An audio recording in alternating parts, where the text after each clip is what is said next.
Good morning, everyone. I want to start off this by first welcoming everybody to the channel. A little bit about myself. Some things I like to talk about on the channel are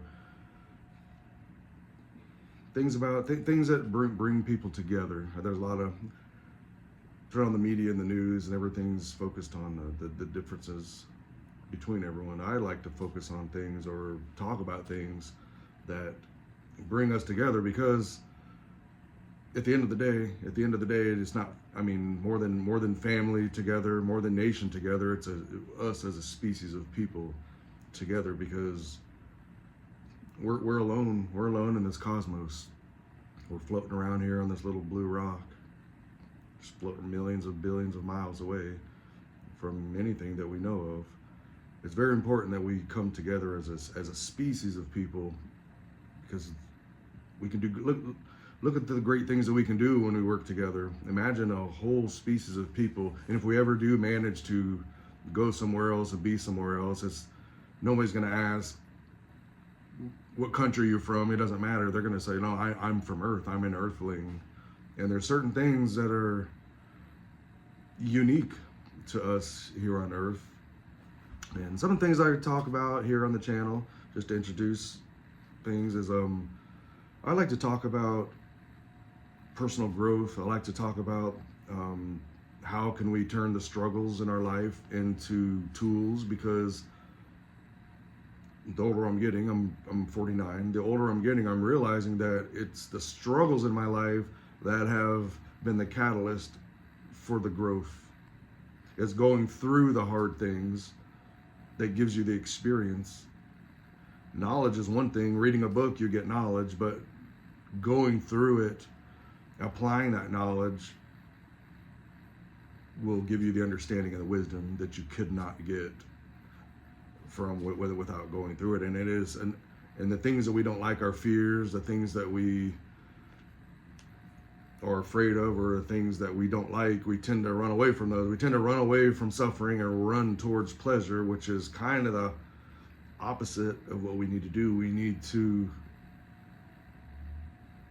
never ask for the hard thing to be taken away from us, but ask for the courage and the strength to go through the hard thing to get the lessons that we need. That will make us better and stronger and wiser, to be honest with you. But no one likes to suffer, but suffering is part of life. And we, unfortunately, as humans, we tend to gauge our success or happiness, or I'm doing good in my life because I'm happy, or I'm doing good because if I'm suffering, oh, I'm being punished. No, suffering is just a part of life.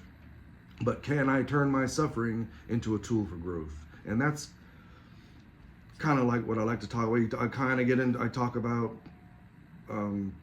like spirit or things like this, but I'm not trying to get into religion or anything like this. That's not the purpose of this channel. I'm not talking about religion, but we do talk about things on a divine nature, because at the end of it, we are divine and we are material. We are two in one, and that's kind of the basis of what my channel is about. And I like to do a lot of cool things. I like to cook. I like to do cool projects. I do a lot of things that people like to talk about, and that's the name of just Jake's Thoughts. I'm not an authority on these things. I'm not on an academic level, but I do have a background, and as most people in this country, we were born Christian or raised Christian. So, but I've done research on the Hinduism and Buddhism. I know some of the principles on what they is, and there's different things that we all have in common. And I like to focus on what we have in common as a group of people, because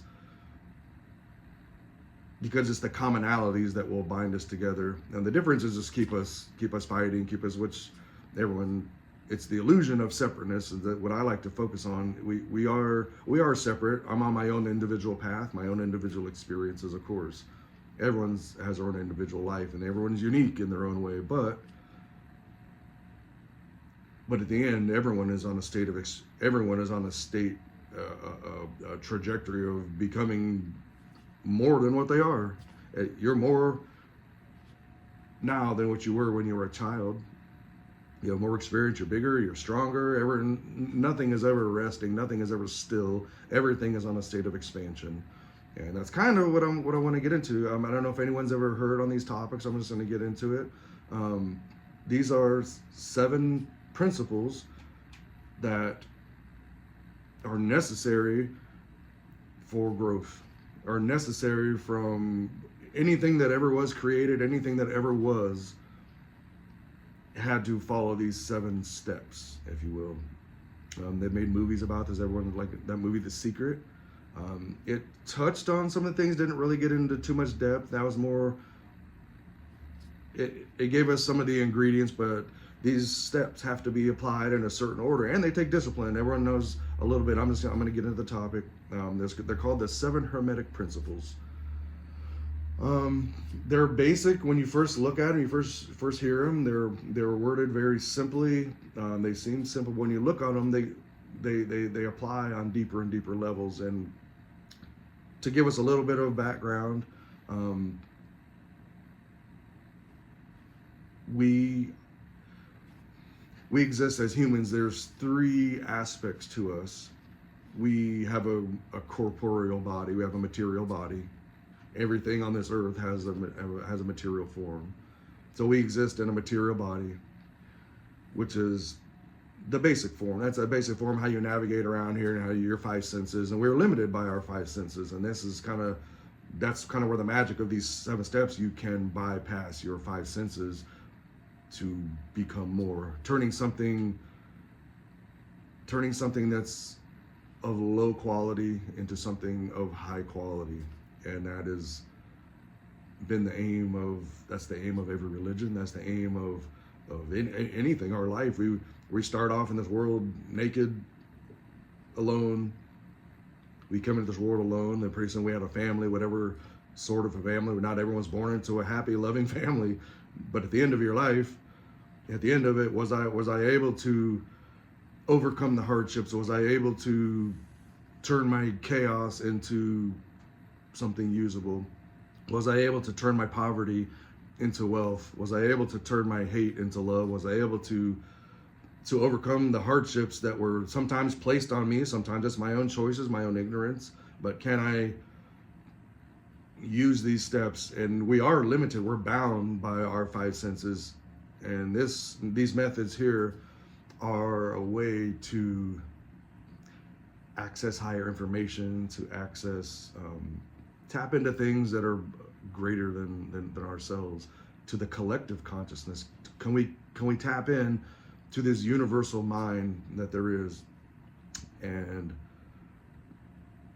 everyone's talking about manifestation and these and sending out positive energy, positive. And these are just words on everyone's lips. Everyone knows. Everyone has the ingredients. We talk about these. We dance around all the concepts. We have the ingredients, but being able to put the ingredients in the proper order, and the most important is to have the discipline and the focus of mind, because it takes a lot of focus of mind, and it takes a discipline.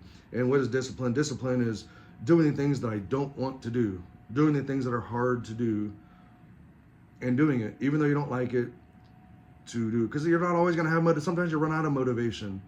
Sometimes I just don't feel like doing it. I keep myself pumped up, and I'm just going. I see everything's working out good, everything's working my way, and boom, a wrench comes in. Sometimes life happens. Wham! Something, family emergency. I lost my job, or something happens, and then boom, I lose my momentum.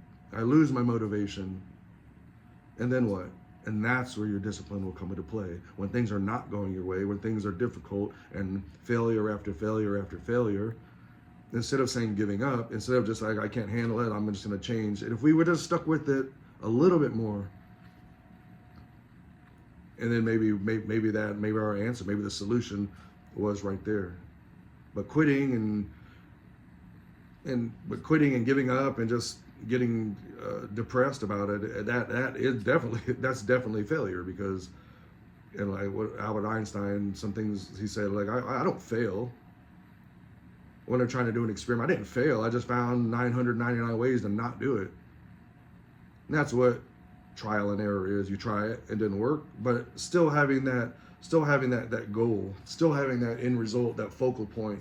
And then that's why it takes the focus of mind. Even sometimes it's focusing for just a week at a time, or even 5 years from now. Here's where I want to be. or 10 years from now. And even we do it on a financial level. By the end of my life, when I'm retired, I want to have this and this. But I take things a little bit more, because at the end of my life, all my life of accumulation, it's just going to pass to someone else. Someone else is going to be living in my house. Someone else is going to be driving my car. Someone else is going to be, they're probably going to take my clothes and put them in the dumpster out back. You know, it's just all my jewelry somebody else is going to be wearing. So those things are important, and it's important to live a nice, comfortable life. It is, if you need that. But what I need to be happy might be completely different from what you need to be happy. So it's all relative and subjective. So what I like to do is explain these 7 steps. I'm not going to get into great detail. I mean, you can write volumes. We can spend weeks talking about these subjects.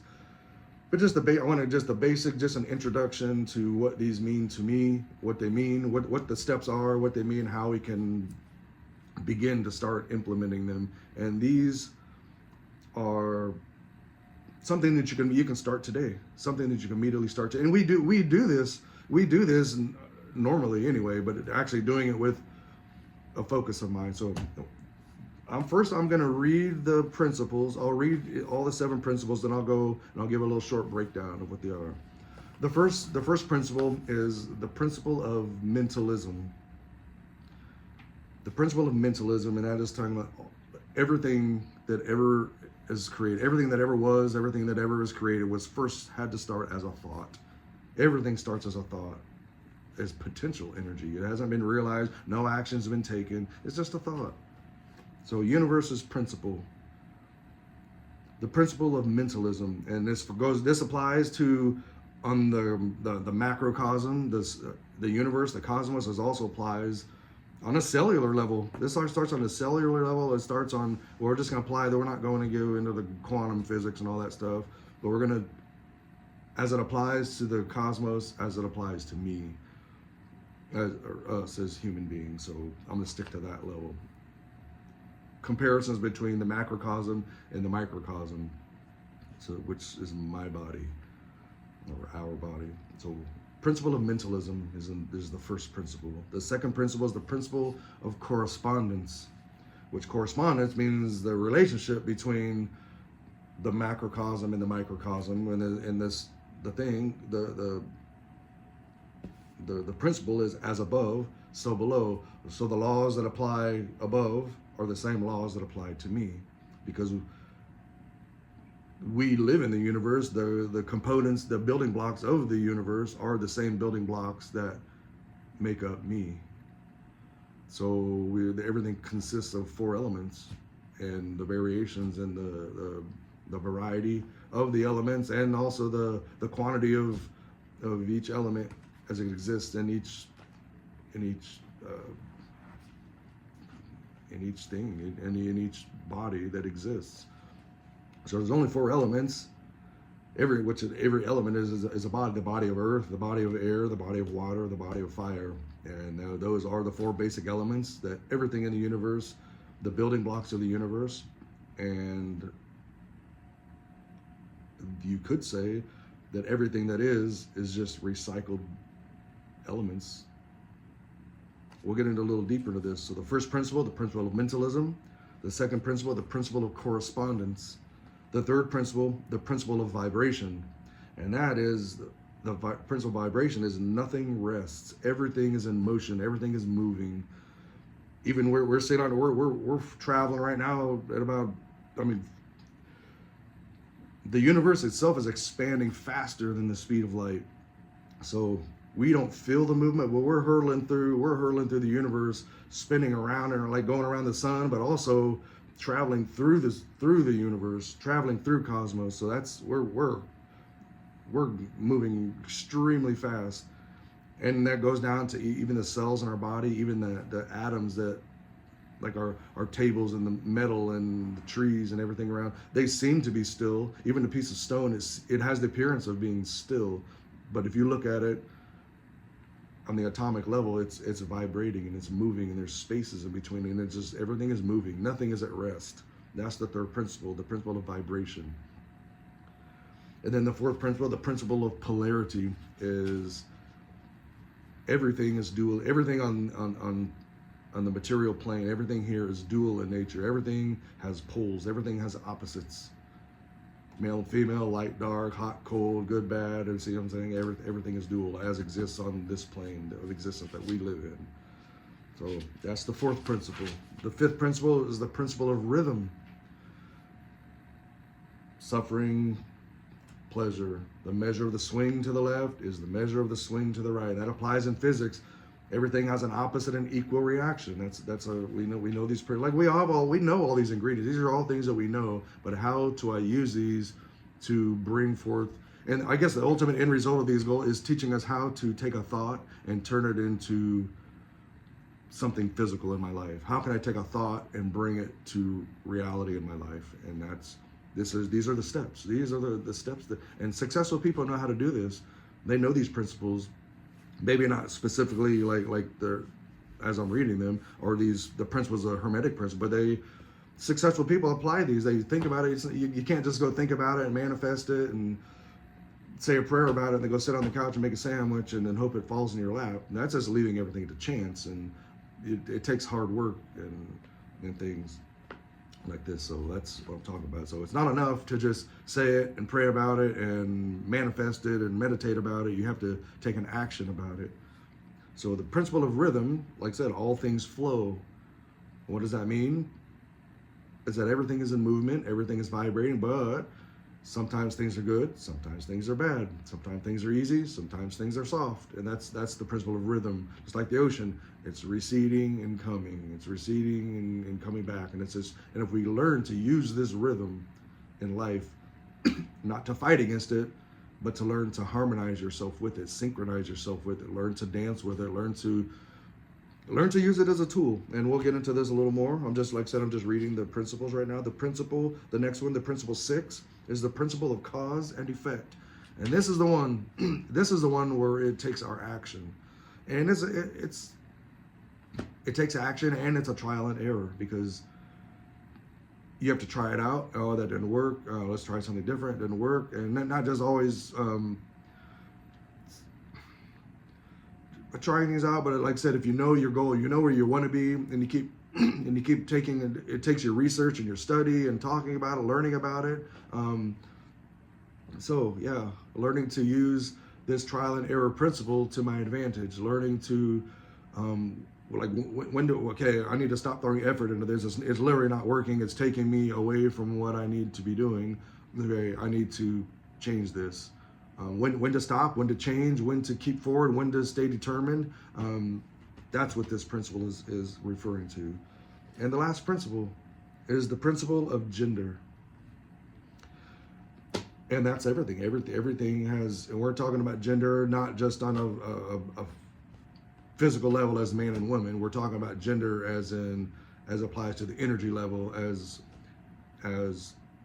rational and creative and intuitive and objective and things like this on an energetic level. Because every single one of these principles applies to all three of the planes of existence, like we talked before, as far as the physical, the mental, and the energy. Physical, mental, and spiritual. Spiritual synonymous with energy.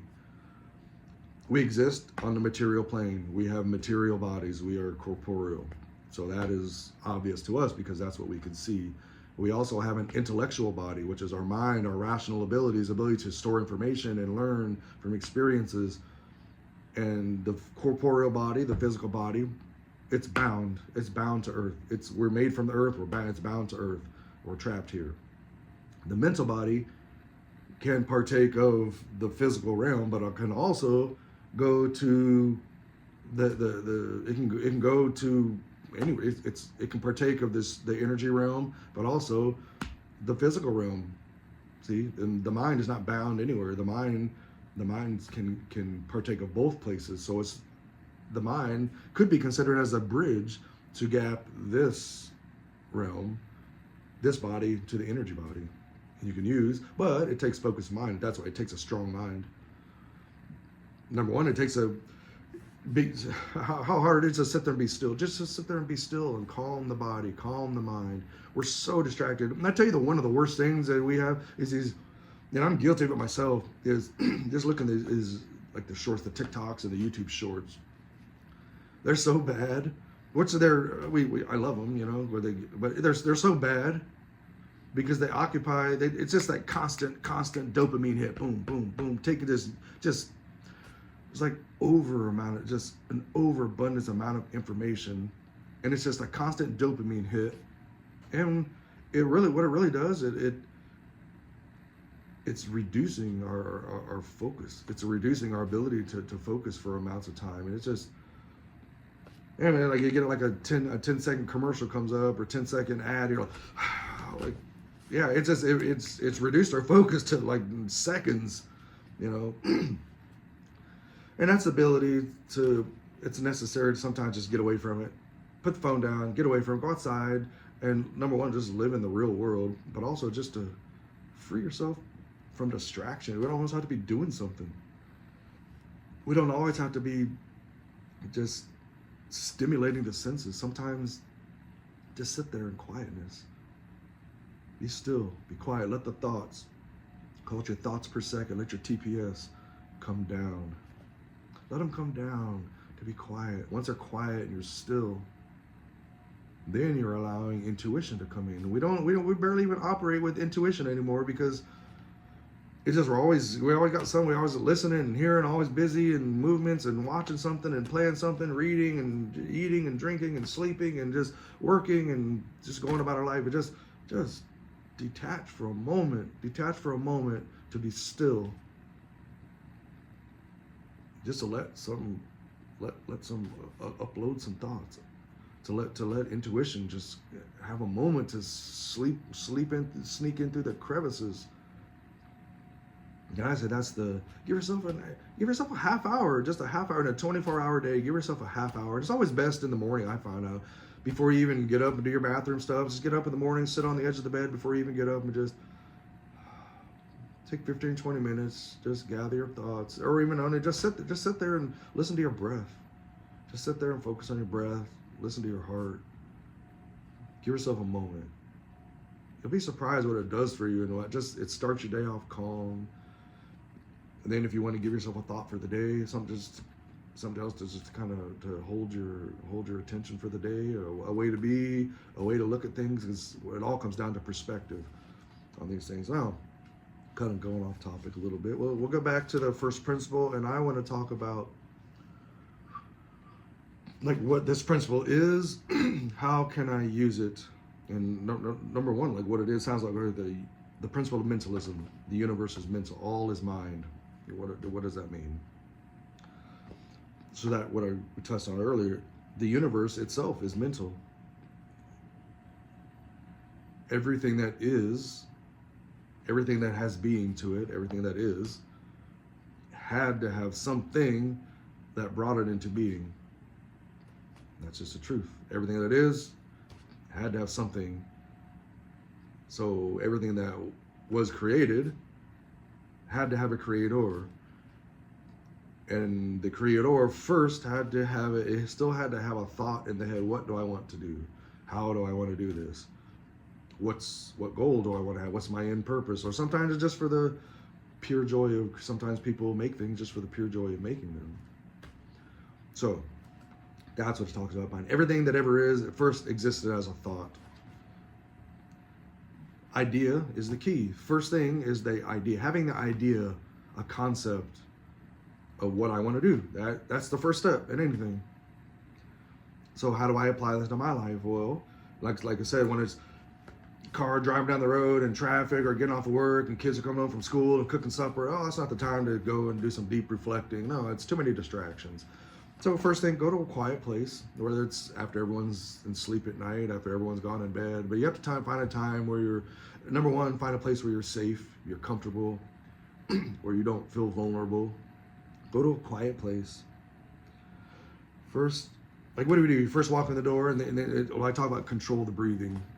And we do this unconsciously, but consciously doing this, because you can trick your mind. Even if, like, what do you do when you're scared? Like, oh my God, a dog's chasing you.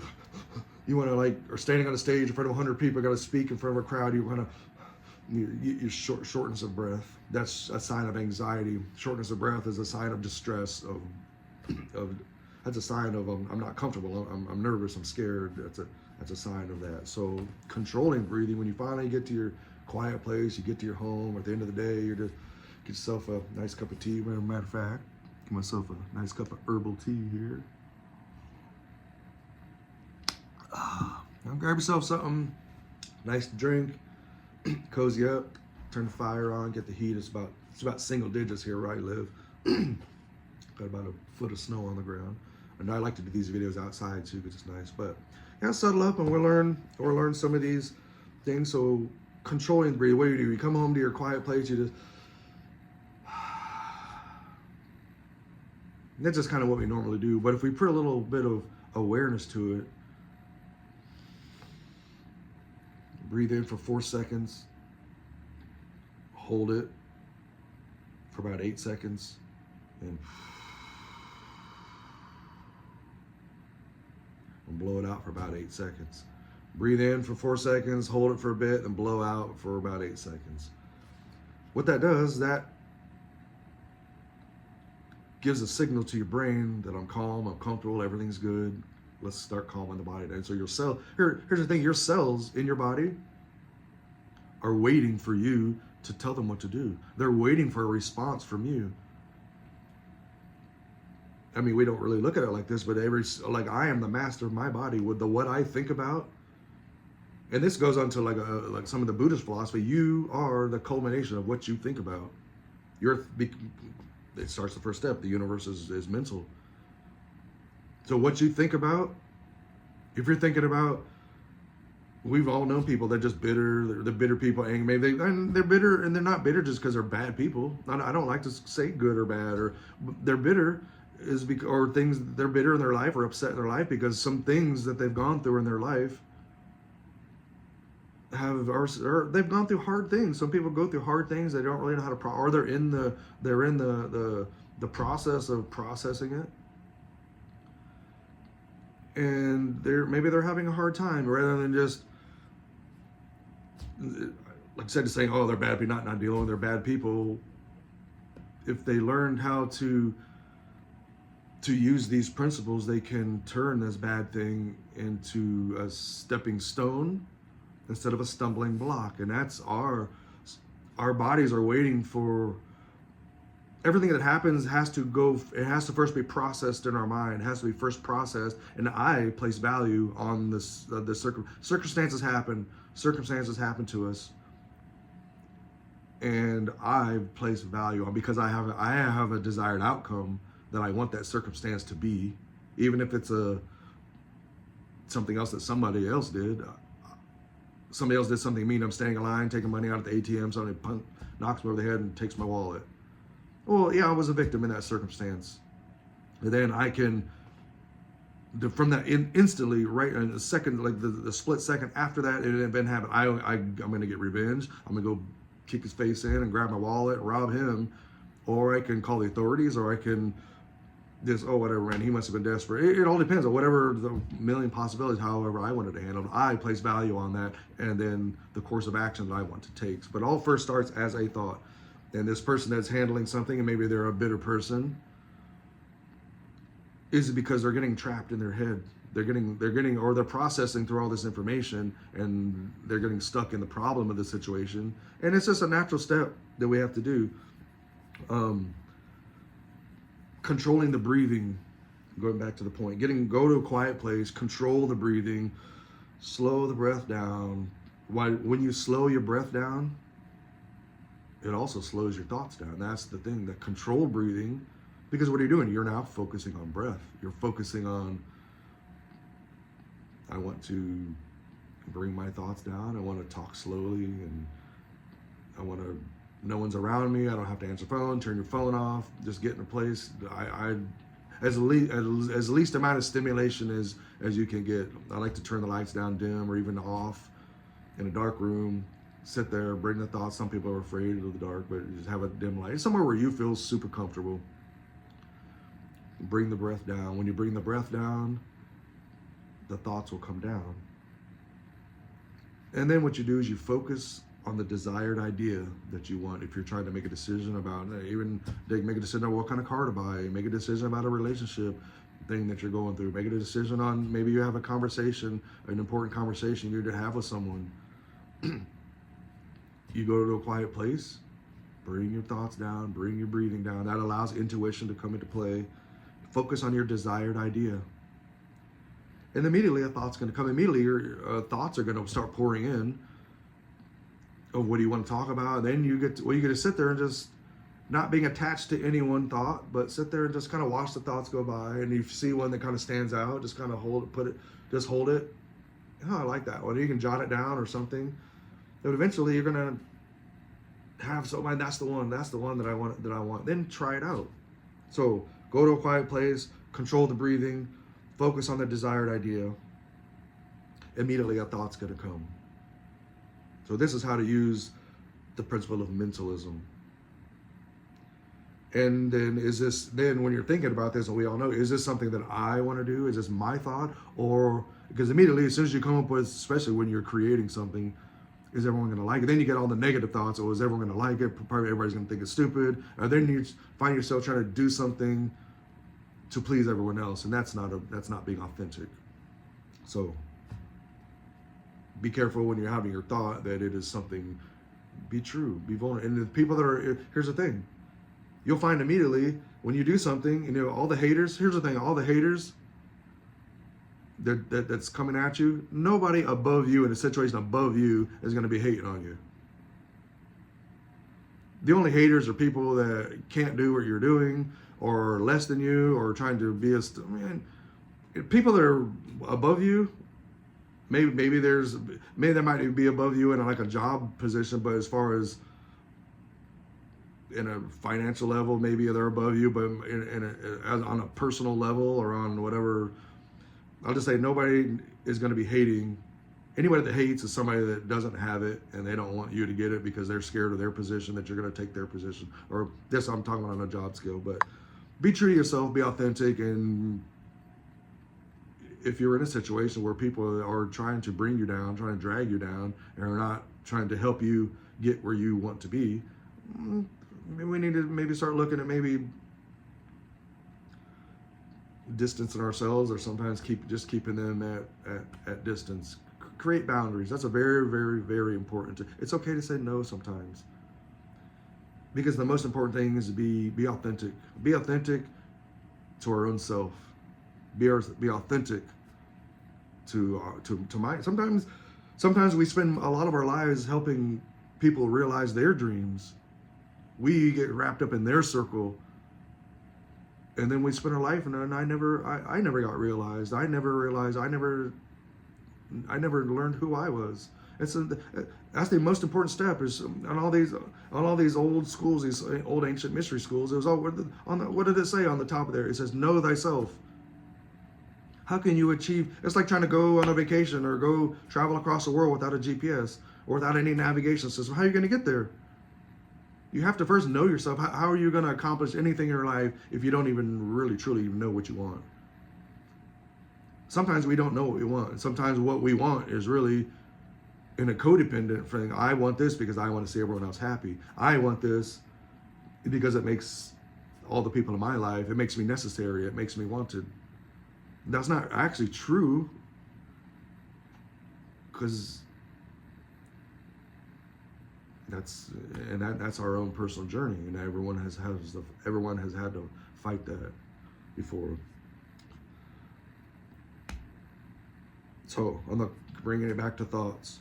A thought will come when you focus on an idea, when you sit there, focus on something, focus on the conversation, play the scenario out in your head. And then, oh, I really like that one. I'm big on that. I play scenarios out of my head all the way to having conversations, to this. Imagine myself driving it around. Imagine myself walking around and involve as many senses as you can. Have this thought in your head, drive it around. What does it smell like? What does it feel like? What are people's responses? What are people going to say? This and that. Or how am I going to, whatever it might be, buying a house, having a conversation, or whatever you might be. Just involve all the senses in your head. And then you'll get a good feel. You'll use our imagination. Children are wonderful at this. Children are the masters at this. is that they learn through, it's a learned behavior. They stop using this sense and they start becoming more rational and more objective. No, stop thinking, stop daydreaming. What it tells us again, stop daydreaming, focus, focus, focus. And they stop using this, which is one of them. That's the first step on self-mastery, is this step. If nothing else can happen. All these other steps, throw them in the garbage if we don't learn to master this one. This is the most important. But this alone, just thought alone, and thoughts are also a measurable, when you think, your brain actually has a measurable electrical impulse. We have an electrical field around us. That's our brain. That's how they can hook up wires to your brain and find out what parts of your brain are active. We have a measurable electrical impulse in our brain. But what is a thought? A thought is it's just a potential. It's unrealized. It's not done. There's no action been taken on it. And therefore, don't judge yourself. Don't judge yourself. I'm trying to think of something. Oh, and you just had a bad thought. Man, I just wanted to just backhand him. Well, that was a violent thought. I would go to jail for acting on that. But you're not going to go to jail for doing it because you didn't do anything. It's just an unrealized thought. And how many dreams have we had? How many inventions did we actually create in our head that we never acted on? And then come to find out a year later, man, somebody actually did. I actually thought of that. I thought of that a year ago. I just never did anything about it. It's unrealized. And I believe that people upload, as we think of things, I think we upload each other's we upload it walking down the sidewalk, and man, it's just a thought will come into our head. I think we actually upload each other's thoughts. I think we are more mentally connected than we actually believe that we are. And that's because the universe is mind. So I believe that there is a collective consciousness, a universal mind, that we think it as a measurable electrical, it's going out of my head. Where's it going? We just assume it's just a thought, but no, it's a measurable thing. It's kind of tangible in an electrical sense. Maybe just walking, maybe just floating around up there, and as we're walking around, and this person's going to do something with it. So that thought that I just thought, maybe it'll work its way into that person's head, and they did something with it. It's a thought. Thoughts alone do not create anything. Thoughts alone do not make the idea come to pass. There needs to be action. But this is the first step. A thought, an idea, then what do? You start planning it out. You start drawing it out. Thought is the first step. So we'll stop there on the principle of mentalism. The principle of correspondence. The law states, as above, so below, which as it is in the macrocosm, as it is in the microcosm. And I'm just going to stop at the level of, we can go all the way down to atoms and quantum physics, but we're stopping at the body, which we have a sun with a bunch of planets going around it. Our body's the same. We have a solar plexus with our energy centers going on up. And those of you who know the chakras, and all chakra is, this means energy, which is different glands in our body, different energy portals in our body, energy in, energy out. And then they're lined up and down our spine. There's 7 of them, 7 Hermetic principles, 7 energy portals in our body. The central sun, solar plexus right in the middle of our body. The bottom 3 apply to our physical existence. The higher 3 apply to something beyond ourselves. These apply to myself. These apply to outside myself. It's kind of coincidence. Yeah, probably. I don't think anything is coincidence. So the principle of correspondence, as above, so below, and so within. So what I feel in myself is also what I bring out into this world. What I put out into this world is what I attract into myself again. It's like an echo. As above, so below, so within, so without. So whatever feeling or emotion, so now I have a thought, and now I got all these ideas on what do you do if it's a really good idea, whatever happens. You're hyper, you're excited about it, you're on a pump, you want to tell people about it, you start researching about it, start reading books about it, and now you're taking action. And what does that do? That makes you feel a certain way. So whatever feeling or emotion that you project, that's what you're going to receive back to you. Why? Is because thoughts become the first step to your reality. So you change what you want. Maybe something happened, so I can change how I feel about it. I can change what I'm putting out. So something happened to me, and then boom, I can either choose to get revenge, I can choose to have hate, I can choose to forgive, I can choose whatever I want. That's the correspondence. So I choose to focus on the positive thing. So you change your thoughts. Something happened, and maybe I'm poor and I'm broke, but I want to make some more money. So you're not sitting there focused on being poor and broke and I don't have anything, and start looking at your neighbor. Your neighbor's having a party and you can't even afford to go get the food that you want to eat. You know, you can feel jealous or you can feel envy. So that's what this principle is. You can change your thought into what you want to feel. Change your thoughts to what you want to receive. So, and I use this principle. Like we talk about, like a mindset. We talk about have a certain mindset. Like you go to the gym. Maybe I'm fat and I'm weak and I haven't been in the gym in a long time, but I want to go to the gym to get my body. You don't go to the gym because you're fit. You go to the gym because you're not fit and you want to be fit. At the end of the result, after the discipline, after the hard work, you will become what you want to be. And that's, you become what you want to be because of the work that you put in. So as above, so below. Whatever feeling or emotion you project is what will return to you, because thoughts become the reality. You change your thoughts to what you want to receive. So you change your thoughts to what you want to receive. And how do I use this, the principle of correspondence? As when I go to my quiet place, I control my breathing, bring my thoughts down. I sit there, and then when intuition comes in, like, where is this intuition coming from? Where are these thoughts coming from? Where is this? Sometimes we go, oh man, I just had like inspiration. Where did the inspiration come from? And it come from a place. I mean, did it generate inside my brain? No, because the brain is brain is like the central control system for my body. So it's not my brain. The brain doesn't create consciousness. The brain uploads consciousness. Or I would know the brain downloads, not sorry, the brain downloads consciousness.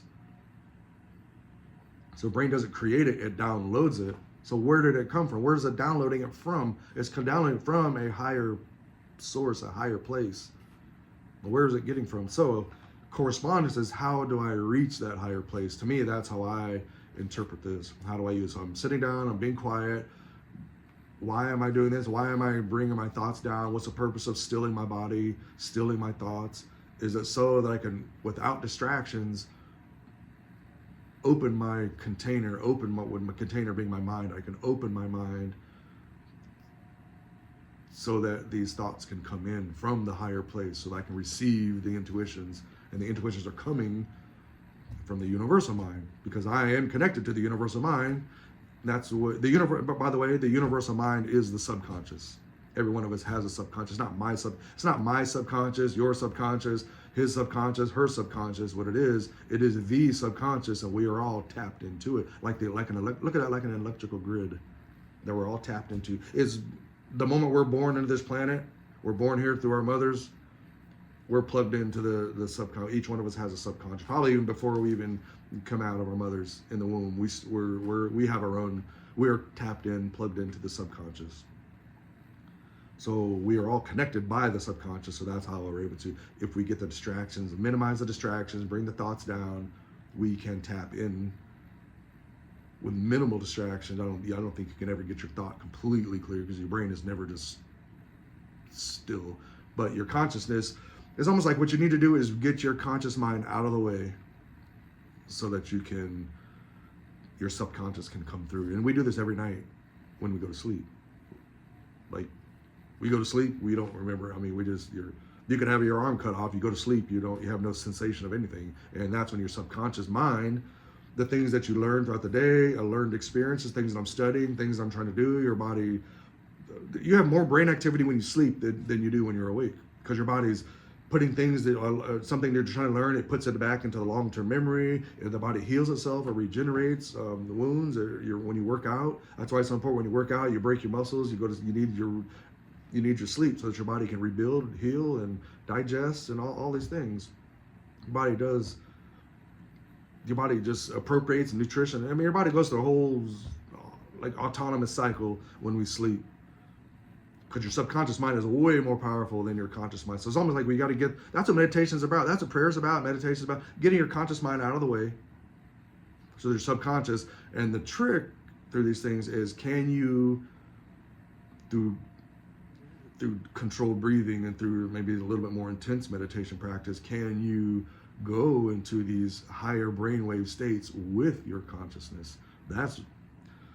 Can I go to my dream state? Can I go to that's what, like a lucid dream? Can I go to these higher states of mind with consciousness? Like going to sleep at night to that unconscious place. And instead of having an unconscious sleep, go to a conscious sleep. It's easier said than done, because it takes a lot of discipline, a lot of practice, because as soon as you start getting to that higher state, your body just wants to fall asleep. Next thing you know, 5 hours later, you woke up and you don't have any remembrance. So that's, to me, correspondence is having enough wits about you, having enough control to go to this place where your thoughts are still, so that you can see this idea that you've had in your head and gather information about this idea and try to play the scenarios. And it's almost like you're seeing it happen before it happens. You're setting your mind. That's called a mindset. That is why they call it a mindset. You're setting your mind on the desired outcome that you want. And then, that's all. And there's a million possibilities, but I'm just seeing the one that I like. Oh yeah, that's what I like. Boom, that's the one that I want to do. And then you start, and what does this do? This, now your thought is now starting to become into a feeling, because you're using intuition. You just turn your thought into you play it on a bunch of scenarios. Now it's not just a thought anymore. So it's a little bit more tangible, because now you're focused on one specific one that you want. And you've played it out, and now you're able to make a decision. And brings us to our next principle, the principle of vibration. And this principle states that everything moves. Nothing rests. Everything is in motion. And we know this, like we talked about earlier, the planets are spinning around the sun. The whole galaxy is in a spiral motion, spiraling through it's circling this way, but also this way. So it's like a vortex motion hurling through the universe, space, the distances between planets, the distance between the Earth and the Moon, the planets and the sun. It's every year they expand just a little bit. Every year they get a little bit further. So space itself, the distances between things are actually expanding too. Nothing is rest. Even on an atom is just vibrating. All it is, an atom is just a central core with positive and negatively charged light, just moving around it, like spinning around it. And then we look at a solid object. Imagine they're surprised. Imagine when they looked at solid, there's actually just super rapidly fast vibrating particles. Everything even on an atomic level is vibrating and moving. Nothing rests. And my body, my cells are constantly splitting and regenerating and fixing and healing and digesting and breathing, and our blood's pumping, and like everything's moving. Even our bones are growing. We started off as a little teeny baby you could hold in one arm, to this, to our toddler years, to our teenage years, to our adult years, and even when I die, everything rests when it dies. No, even death look at the death immediately. Even a faster. Look how long it took us from a child to adult. And all that I have, like when you die, eventually the bacteria and this and the organisms in your body decomposes, the decomposition process. There's actually more life in that process than there is in this process. There's actually more life in death than there is in life. And it's a fast changing process. So nothing rests. Even in death, which seemingly still, it's not. Immediately, as soon as the energy, the life force leaves, immediately the decomposition happens. There's a lot of activity. There's lots of motion. So how do I apply this to bringing a thought into reality. Nothing rests, everything moves. So what do you do now that I have my thought and now I've focused on my thought? Now I can infuse my thought with feeling. This is what this, because what is feeling? Thought comes from your brain, your mind. Feeling comes from your heart.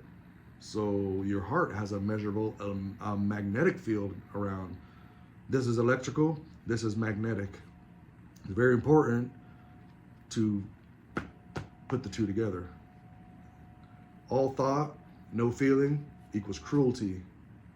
All feeling, no thought is just an emotional wreck of a person. You know, we know both types. So heart and brain, there's techniques to do this too. Heart, brain coherence. We are mostly a logical thinking people or an emotional, irrational person. But when you can fuse the two together, and this tends to be more masculine, this tends to be more feminine, and learn to use the two together, then you have an electromagnetic field, which is, we see the use of this every day in our life and it surrounds us, and there's lots of power with electromagnetics.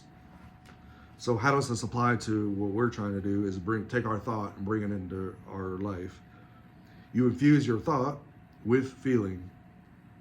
I had this thing, I'm talking to people about it now. Oh, there's a lot of things I didn't understand about it. Now I learned about it. Now I'm taking classes about it. Now maybe I've practiced using it before. I've started making drawings. I've actually made some prototypes, and I'm learning about it. I'm learning some things that don't work. Oh, now I'm excited. What happens? We call it, sometimes you go to a good club, or you go out somewhere. Man, this place, I like this place. It has a good vibes to it. We use this where we know what this is, or we like something. Oh, this has a lot of good vibrations. Make songs about it. Oh, the good vibrations. This place has a lot of good vibes to it. Sometimes with people, man, I really like this, man. We just vibe. We have a good vibe between us. So we're very aware of vibrations. Infusing the thought with vibration. So now I have this thought, and now I have a feeling about this thought. This thought that I've had, it's filling me, it's welling up inside me, filling me with an emotion. And what do emotions do? Emotions inspire us to take action. They become a cause for action. They become a cause for moving. They become a cause for doing something about it. Either I don't like it at all and I'm going to run away from it, or I really, really do like it and I'm going to try to get more of it. This is making me feel a certain type of way. So you infuse your thought with feeling. So then you feel what you just visualized. I just visualized as I had this thought, I had this form in my head, and I corresponded with higher intuition. I corresponded it and actually more narrowed my search down to what I actually want. And now I feel really good about this. I have a very good feeling that this is going to succeed. Then I'm able to visualize what I just thought about, and I can use my sense of feeling, man. That's when you can play the emotion. There you said and techniques, you can use vision boards. You can put pictures of what you want, like a house that you haven't, like a dream house or a car or a relationship. You can just make yourself like a vision board or a list, a checklist. Boom, check it off, and you can you're visualizing. I'm coming a step closer. And then you keep keeping yourself. Why? Is because keeping yourself in a high vibrational state, because if you send it out, what you send out is what's going to come back. Even if something comes in and the bank just not going to give you loans, or the person that you wanted to give you the raise or the promotion that you're going to get, you just got squashed. Sorry, we're not doing it. We're actually going to close your department down. Then you get all deflated and mad. You want to go, no, keep that high vibration up. It's just one person. Just because one door is shut doesn't mean that it can't happen. You just go find another way, find another route, and stay focused, stay fixated. It's a mindset. Stay fixated on your outcome that you want, and just take a different route, take a different way. And maybe it's shut down because that wasn't the proper path. Trust the process. You have to trust the process, but keep that high vibration up, and just take another course. Look for another course. That's just one person, and you stay fixated on what you want until you get it. Just keep that vibration up. And the worst thing you can feel is the fear, the shame, the guilt. Those are the three, because what happens is they keep you trapped in that loop. They keep you trapped in that space. Even years down the road, something happened, you feel really bad, and the hardest thing to do is forgive yourself, that shame and guilt. The situation's gone. Maybe something happened when you were a teenager, or something happened when you were a kid. Here you are 20 years later, still having emotional problems with this. So it's so important to, and this, I didn't even mean to say this.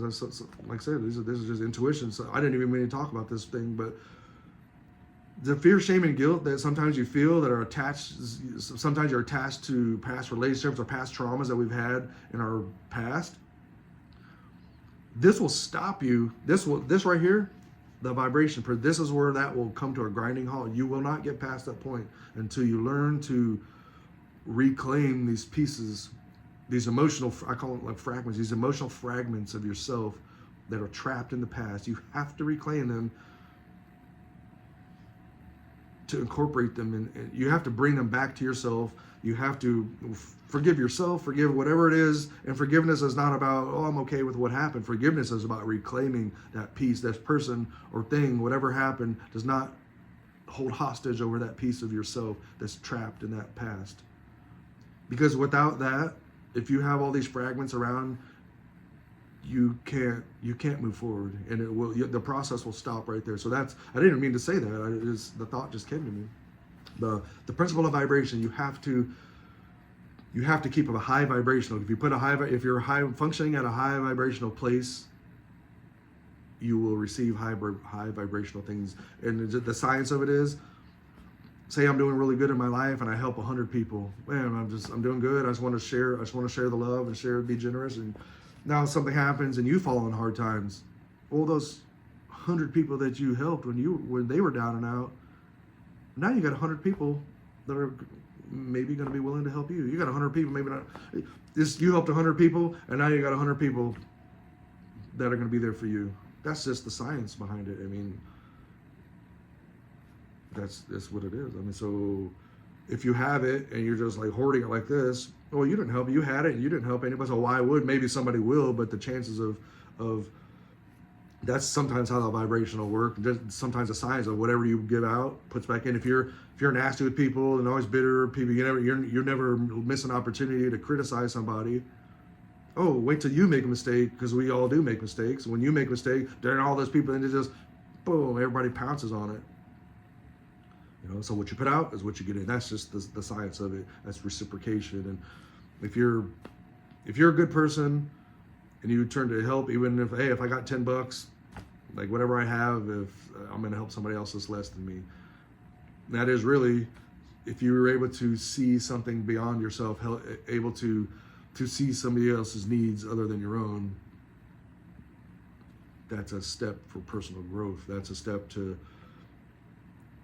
that helps your vibrational thing. Or sometimes listen to music. Sometimes I'm having a bad thought, because sometimes I just have bad days. Wake up and whatever. I woke up, stubbed my toe, or late for work, alarm didn't ring, or whatever. So whatever manner of things. Sometimes you're just out of sorts. Changing. How do you change? How do you change your vibration? Go out. Sometimes cologne. Wear your favorite shirt. Sometimes taking a shower. Water is very cleansing. Take a shower, cleanse yourself, smell good, put your nice fresh shirt on, looking all fresh. Look good, smell good. It's helped me. Say even when sometimes you're broke, whatever. But go to the bank, take $50 and put $51 bills in your pocket. And sometimes you got to do it when you're real broke. Man, you just got it's almost like you're tricking your mind. I got to pull out a wad of money, or like I've done this before. I had to make a big speech. I didn't feel real confident. Well, I went and took like $3,000 out of the bank, walk around with $3,000 in my pocket. I'm like, holy man, you just feel like, got the little step going on. You just feel good about yourself. Get your little cologne. You just feel, you feel good. Wear your favorite shirt. Do something nice for somebody. Doing something nice for somebody really, really does make you feel good about you. It's not purely an altruistic thing. Doing something nice for somebody does make you feel good about yourself. Just saying, I don't think it's really hard to say something that there's nothing that's purely altruistic. Altruistic means doing something just for the sake of doing something without without any hope of personal gain.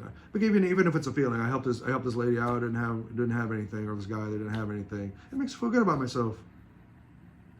Not to say, not to cause shade on that or anything, but I'm just saying it. Sometimes you do it because you just want to feel good about yourself, and I did it. It made me feel good, and that's a good thing. At the end, I benefited because I feel good, and they benefited because they got something they needed. So doing something, but taking an action to do something to keep your vibration up is very important. And part of the process is healing trauma, past traumas that I have.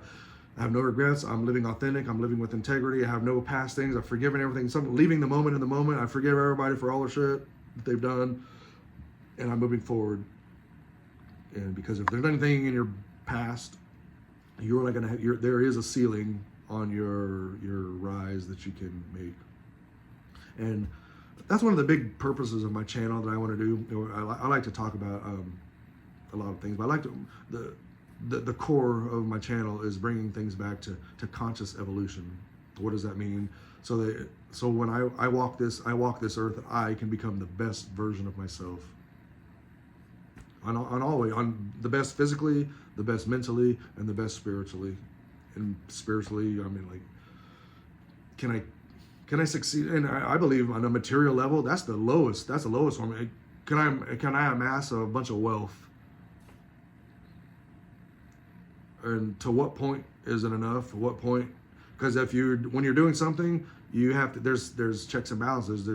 It's a sacrifice. So if I spend all my waking moments to have a very, very comfortable, luxurious physical life, it comes at a something has. I mean, what am I putting my efforts towards?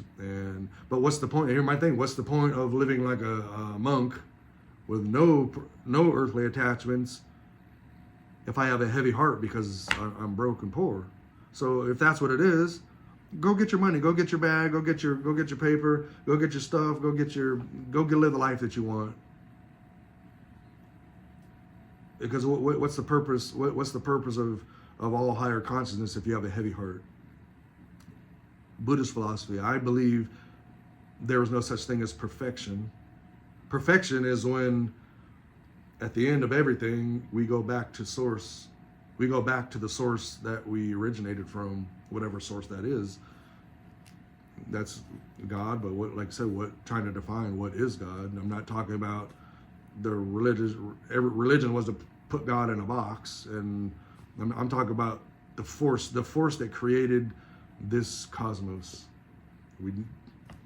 That's something that can't be named, something that can't be put in a box, something that we don't understand. But it is something that they say life is a continuous rhythm. Life is a continuous rhythm. It's a cyclical in nature. It's cycle. So there is, even Jesus talked about reincarnation. You're born, you live your life, die, even his birth, death, resurrection. It was a semblance of reincarnation. So we live a life, and then I don't come back as me. I don't come back as myself. You only live one life as yourself, but the life force, the essence that's inside of you that is animating your body, that lives forever, because that has no beginning, it has no end. And that's what, I don't even like to use the word spirit, because spirit just has, or soul or spirit, soul has just a connotation to it, which I'm trying to break down. These barriers is what I'm trying to do. But I do have a Christian background. I was raised in Christianity, and so that's sometimes the terminology that I use is based on that. But I'm trying to break down these barriers of soul and spirit and all these things. And it's the energy, this animation, this force of something that is greater than me. It is the thing. It is the life. Like, it's the life that's inside of me that moves me. And there is no beginning to that. There is no end to that. It just came from a source in a state of expansion. It's expanding itself, and however many countless lives that I've lived in, whatever forms that I've lived in, and that's the thing. When we come to this plane, we don't have remembrance. It's forgotten to us. But in the course of, we're trying to discover it, and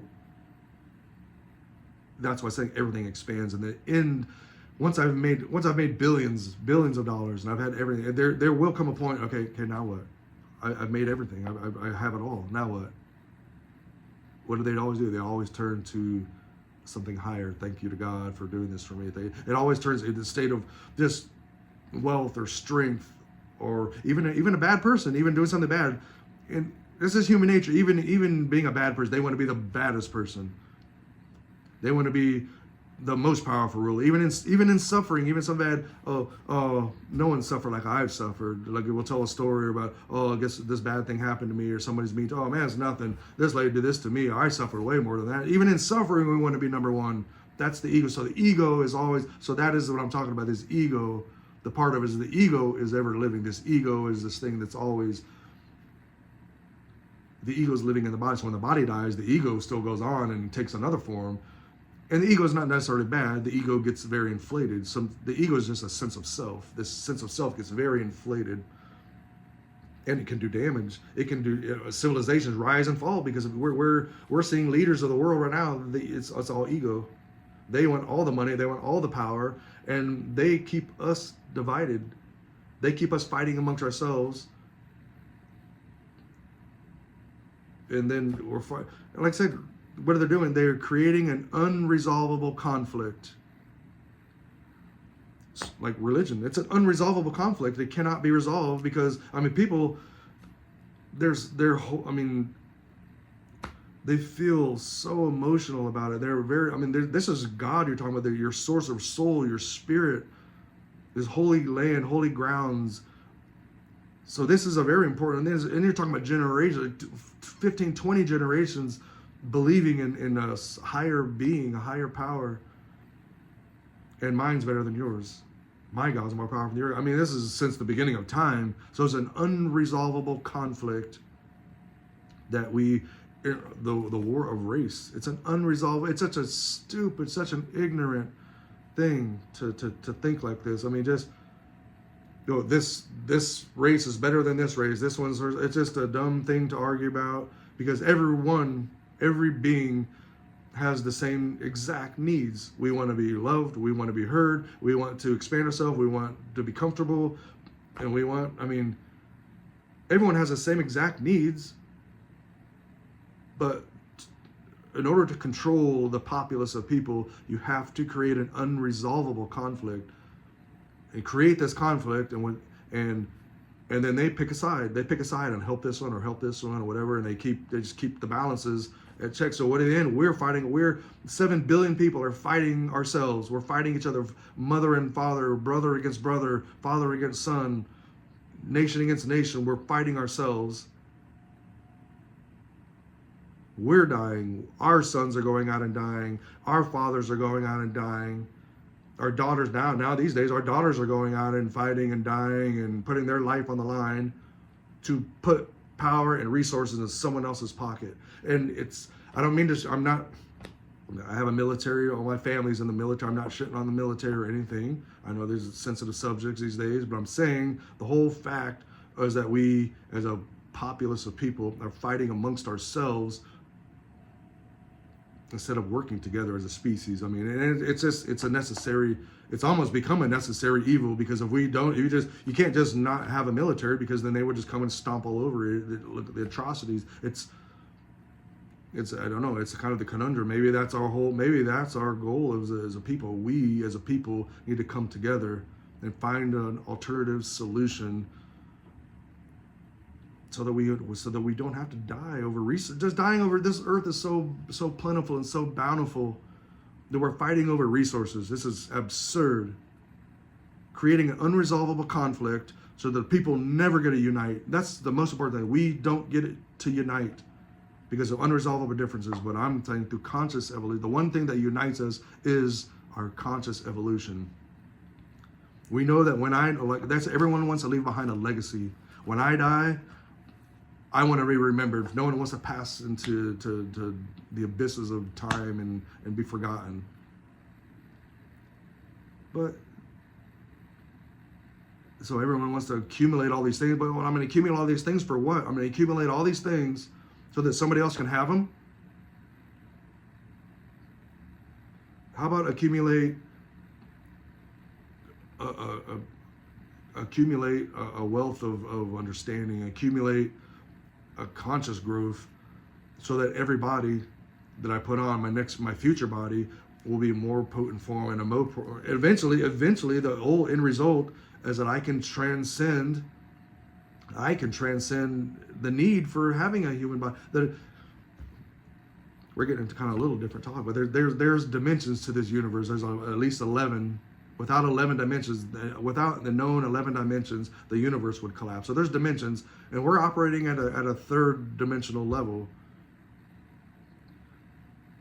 But there's beings that operate at like there's beings like that operate at like an infrared frequency, which is a much higher frequency. There's like, my eyes can only see a certain seven colors in the spectrum. My eyes can only see a certain spectrum. Well, you go to the infrared, ultraviolet. There's a whole spectrum of light that our eyes can't see. There's a whole spectrum of sound that my ears can't hear. See? But there are certain animals, there are certain beings that can see and hear at different spectrums. That's what I'm talking about. In order for me to be able to operate at a different spectrum, we have to learn to operate beyond our five senses. And looking, if you will, if we start to look at our five senses as a prison, if we start looking at this body as a prison of what? A prison of desires, a prison of emotions, a prison of five. So we can only relate to this world based on what we can see, hear, smell, taste, touch. Outside of that, we don't have knowledge. We can't relate. We can only imagine. See? So learn to, nothing in this body lasts. Nothing in this body is permanent. So if we learn to set our thoughts and set our minds and focus our minds on that which is really important, which is this continuum of life that's in us. So focusing on the inside, because the inside is what lasts forever. The life lasts forever. So focusing on that, let's grow that part, which we have to be okay in this life. You have to function in this life. You have to learn You have to go to kindergarten, first grade, and second grade before you go to high school. So we're in high school and kindergarten, right? Or we're in first grade and kindergarten and middle school and all that. So that's where we are right now. But we do need to get past that. And that's what these steps are, showing us how to get past. I kind of got way off track. So the principle of vibration, bring us back to feeling a certain way. Take your thought, infuse it with a feeling. Once you feel makes you take an action. Makes you take an action. So that brings us to the principle of polarity. Now that I've taken an action on this. Now my action, I've done something. So the principle of polarity is everything is dual. Everything has an opposite. Hot, cold, male, female, light, dark, quietness, loudness, stillness, motion. Everything is dual in nature. It says everything has poles. Just positive and negative, good and bad. Everything has poles. Now the nature of objects is when they talk about polarity, we talk about a negative and a positive. Since they're both, everything is dual in nature, but the science of opposite studying, when you start studying opposites are exact in nature. They function, they're exactly the same in the nature, but they're different in the degree. Let's talk about temperature. Temperature is easy. At what point does hot end and cool begin? They say, well, like right now, it's like 22 degrees outside. Oh, it's very cold. That's super cold. That's cold outside. Cold compared to what? Cold compared to negative. It's not cold outside compared to what it is in Antarctica. On the surface of Mars, it's not cold. So hot and cold are temperature or degrees of temperature. So they're exact in the nature, but they're just different in the degree. So, or step outside, on the stove, my stove is like 500 degrees. Yeah, it's hot. No, touch that. It's hot. It's hot. Oh man, it's super hot. Super hot compared to what? Compared to the inside of a volcano, it's not hot at all. See what I'm saying? I'm talking about. That's where I talk about polarity. They're the same in the nature, but they're just different in degree. So there are degrees of temperature, but I can say, oh, this is hot. This is hot according to me. This is cold according to you. So this is good, and we'll apply that as it applies to our life. This is good. Good according to what? Good according to me. It's just a perspective. So everything is a perspective. That's what I'm trying to get at. Polarity is perspective. Opposites are exact in nature, different in degree. And here's another one. All extremes meet. You take off on a boat, you go east.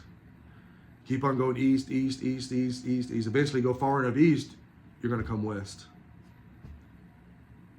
All opposites meet. All extremes, they end up meeting. We look at that as far as even in our political agenda, the extreme right, the extreme left. They're radical people. They're not good for the society. They're extremist. It's not balanced. They lead to things not being in equilibrium. We talk about on a behavioral scale, somebody who has they're very all rational, all this, pretty much all thought and rational, objective without any feeling whatsoever. They're cruel. It's cruelty. Which leads to imbalance and leads to damage. It leads to the damage of a society. It leads to damage of a family structure, damage in a relationship. No one wants to be around you. And maybe they're doing it for a good reason. That's the thing, is that maybe the intention is good, but the delivery was wrong. You can't be all rational, all objective with no feeling. It's harmful. It's toxic. That's what we call it. It's toxic behavior. You have no feeling. You have to have judgment. You can't treat every single person the same. You can't treat all cases exactly the same, because people are. And here's an example. I'm going to leave this to a good example. A good example is maybe I'm a person. Maybe I'm working on my anger. Right? I'm a person. I grew up bad. I grew up rough. I just grew up fighting and getting smacked or whatever. But I'm working on that. I realize that's a part of me that I don't like. So my normal me. Somebody would go there and say, wham, they would just go there and they would just immediately act without thinking, just fight somebody. But since I've been working, I've been going to therapy, I've been talking to myself, and by the way, I don't think we are qualified to therapize ourselves. I think I just made up a word there. But maybe the old me would have just reacted physically, but now I scream and yell. It's still not good. But to people maybe the people that know me and are watching me, man, they would see my growth. They would see, so I can say, man, that was good. That was good. That was very good of you. Well, to that person that received that, no, it wasn't. That's still not good behavior. They still acted wrong, but it was better than what I was. So sometimes showing somebody love is just not hitting them. And eventually I get to the point, okay, I'm not even going to scream and yell. I'm just going to slam the door and huff and walk away. That's a very big growth from what I was to what I am now. Now I'm just a huff and a slam, walked away.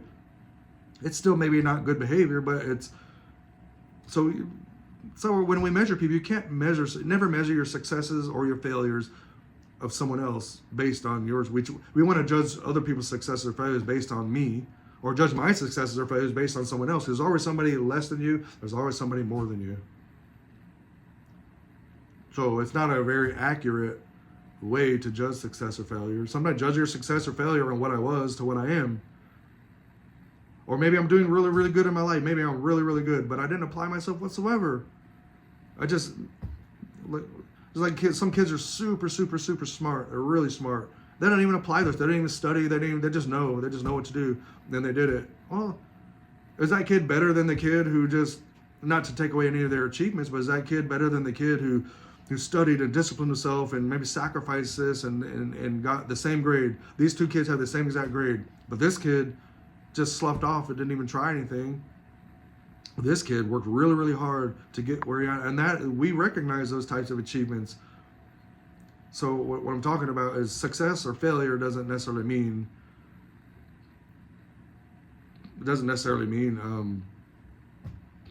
it's a subjective thing. So the principle of polarity is we now that's where you can kind of see polarity, how it applies, is this way or this behavior. If I don't like this behavior, how does bringing us back to the point of what we're trying to talk about? I have a thought. Now I infuse my thought with feeling. I focused on it, I use the principle of correspondence. I thought about it, went to my quiet place, bring that, and now I brought that thought to, okay, now that's what I want to focus on. Now I feel a certain way about it. I'm using the principle of vibration. Vibration, what does vibrate? Like I'm talking right now. I'm talking. I'm vibrating my vocal cords. I'm talking about it. Now I'm taking my thought. Now my thought is now crystallized into sound waves that are reaching the public. So I'm bringing a thought into reality through my voice. I'm speaking it into existence. Where's the beginning of the Bible? What does it say? God said, let there be light. He spoke it. That's a vibration. Speaking, our words are vibrations. Right? So that's a principle of vibration. Talking about it, studying about it, researching about it. That's a principle of vibration. It didn't say, hey guys, hey, I wouldn't mind having some light over here. No, and speak it in confidence. Let there be light. Let it be. Command your life. Speak it into, walk in your power. Speak it into existence. Be bold. Like I said, what do we say? Fortune favors the bold. Don't be, and what's the worst thing that's going to happen? You're going to mess up. Try it again. Because if you don't do anything, you're definitely not going to get anything. But if you try, you might mess up and you won't get anything, but you just keep trying. Eventually, if you stay persistent, you're going to get it. So that's another aspect of vibration that I didn't cover, is speaking. And watch the negative thoughts. Even in like your head, you try to do something, you messed up. Fuck, you idiot, dummy. How could you do this? What's wrong with you? So we have such horrible self-talk that what does that do? Keeps you in that low vibration state. Keeps you in low vibration. So that we have that negative inner self voice or that self-doubt. We're so hard. We treat ourselves so bad, we would never turn around and tell somebody else that messed up as mean of things as we say to ourselves. We're so mean and cruel to ourselves. So don't do the self-talk. Cut that out. It serves no purpose. Cut it out. You tried, you messed up, you learn from your mistake, you move on.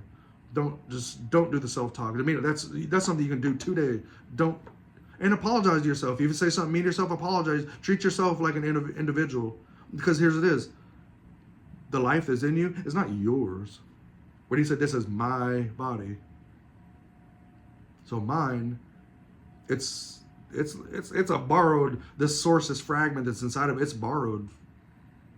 It's borrowed for whatever source it is. So it's like whatever source that there is, a creative thing, it's trying to have an experience through us. So be nice to yourself. If you say something mean to yourself, apologize to yourself. You are worth it. Because whatever you put out there, you are a person trying to have an experience in this world. Everyone is valuable. Life is valuable. Human beings are we are the most valuable commodity here. Love your neighbor, love your brother, love this. And people mess up, people make mistakes, people are mean, but guess what? Bad behavior is learned. People are products of their environment. And we have to learn to break the cycle of hate, break the cycle of hurting each other, break the cycle of being mean to our own selves. And we're focusing on all the wrong things. We're focusing on material existence. But material existence, if you have a problem in the physical place, the problem is always in the energy. The problem always originates in the higher place. The higher place has a problem and it trickles down into the lower place. So the problem is on the energy itself, our way of thinking, our trauma that we have, this emotional trauma, this emotional baggage, is whatever. Our whole way of thinking as a species of people is wrong. We have to get past this. So that's why this is what religions. This is the root over these religions are trying to formulate around. And that's why these principles have lasted through thousands upon thousands of years, tens of thousands of years to make their way. That's why they're still existing today. These are old. These are what the mystery schools are trying to protect. This is the hidden knowledge. We talk about the Freemasons, the Rosicrucians, all of these Gnostic traditions. That these are what the old masters of old died to protect. This information, because this is power. Because this leads to a population of people that are empowered, right? This is dangerous. This is dangerous for a ruler. if a ruler would operate under these principles to the people, he'd be the most powerful nation on the planet, and the people would reciprocate this. But this information, oh man, they want to hoard this information. But we're living in the apocalypse right now. The apocalypse is the unveiling of the mysteries.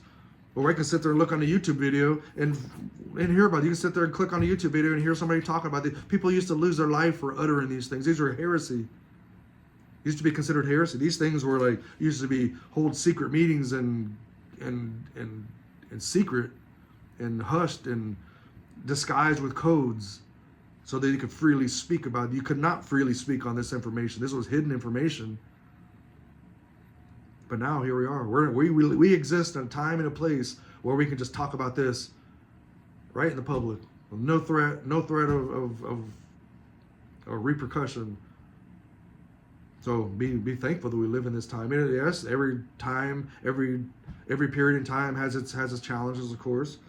Getting back to the principle of polarity, all extremes meet.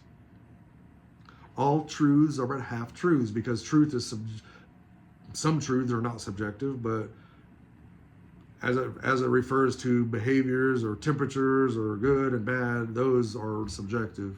There are certain things that are not. These universal truths are not subjective. I believe it or I don't believe it. Doesn't change what it is. But when I go to a concert and I had a wonderful time. It was beautiful. That it inspired me. It might have drawn up some trauma that you had, some past trauma that you had. So you did not have a wonderful time. So that's what I talk about. It's subjective. All truths are but half truth. Looks, oh, this is hot. Well, hot according to what?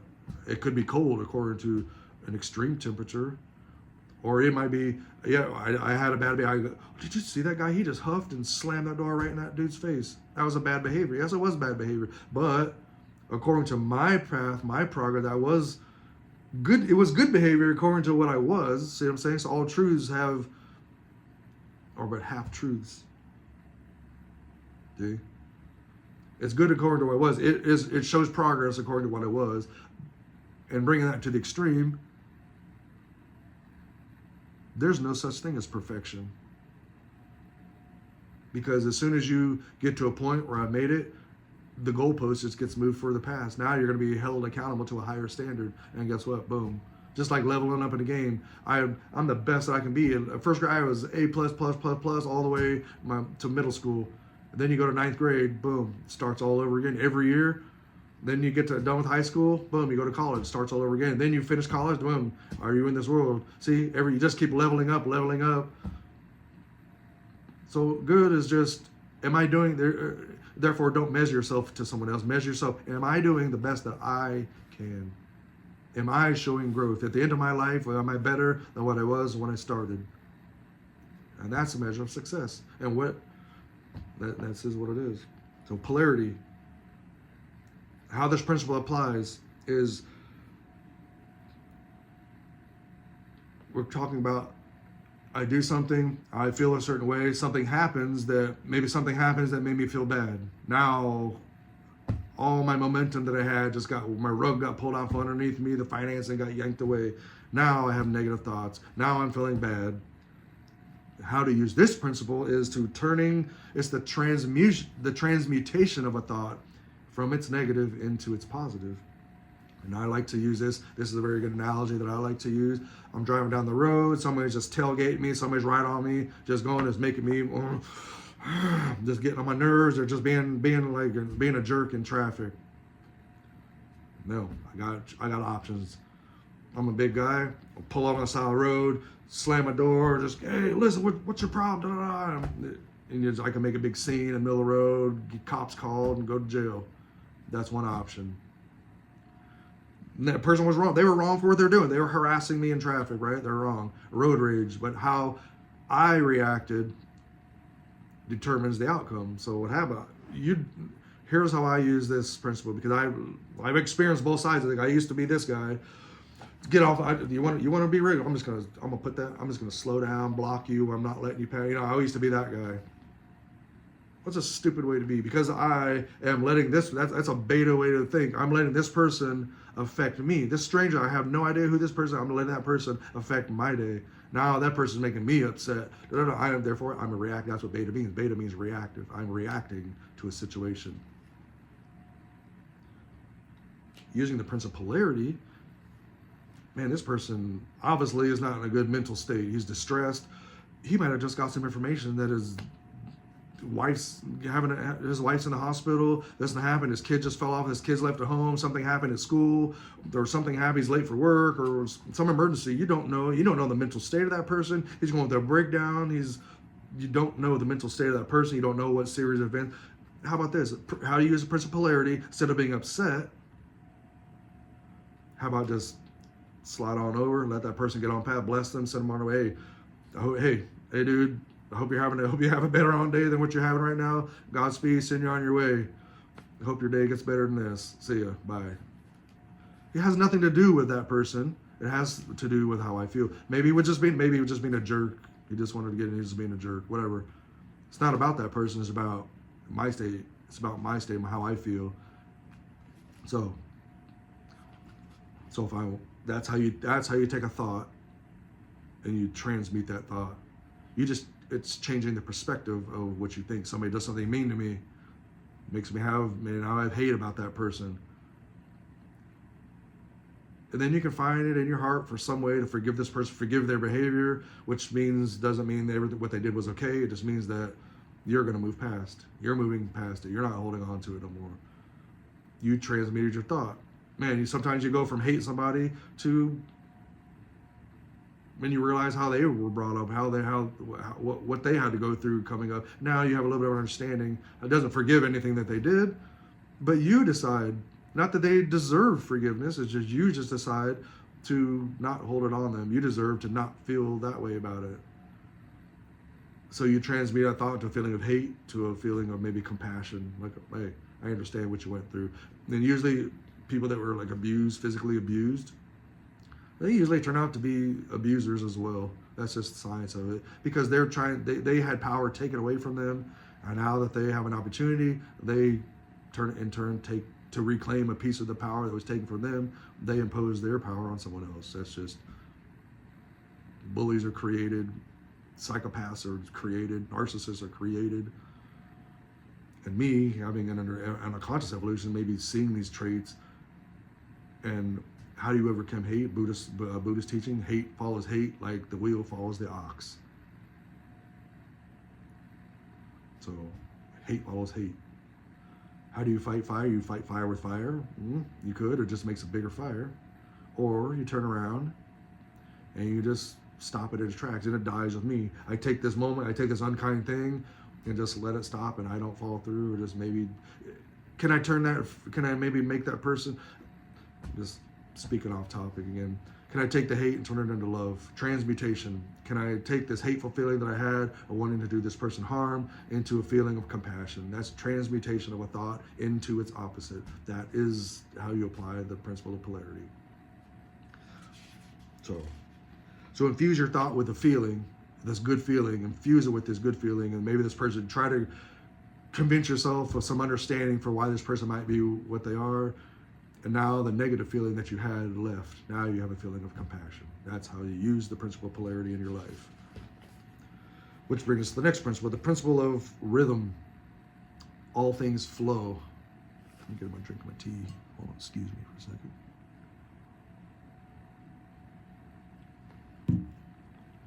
All things flow, which all things have, we talked about the waves before. They come into the shore.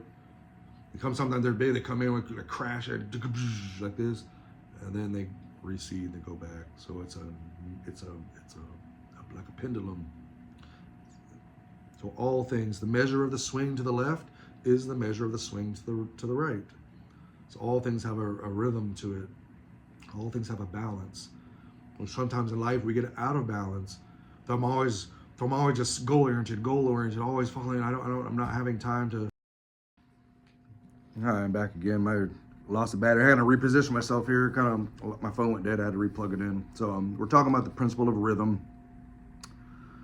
The importance of using the principle of rhythm is principle of rhythm works very closely with the principle of polarity.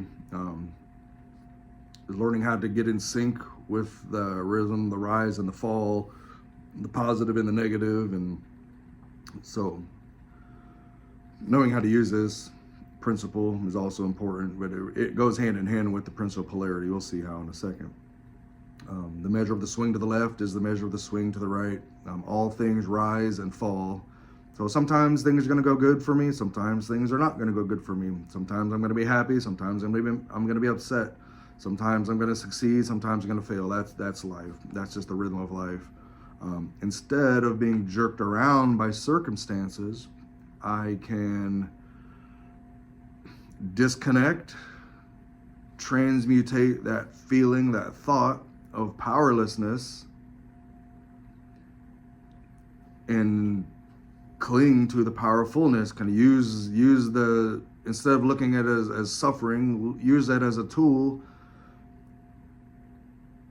to, because really, but think about it. When something happens and I don't do good at it, or things make me upset, or I fail at something, it's really life showing me what I'm not good at. It's really life showing me where I need improvement. Just like a test.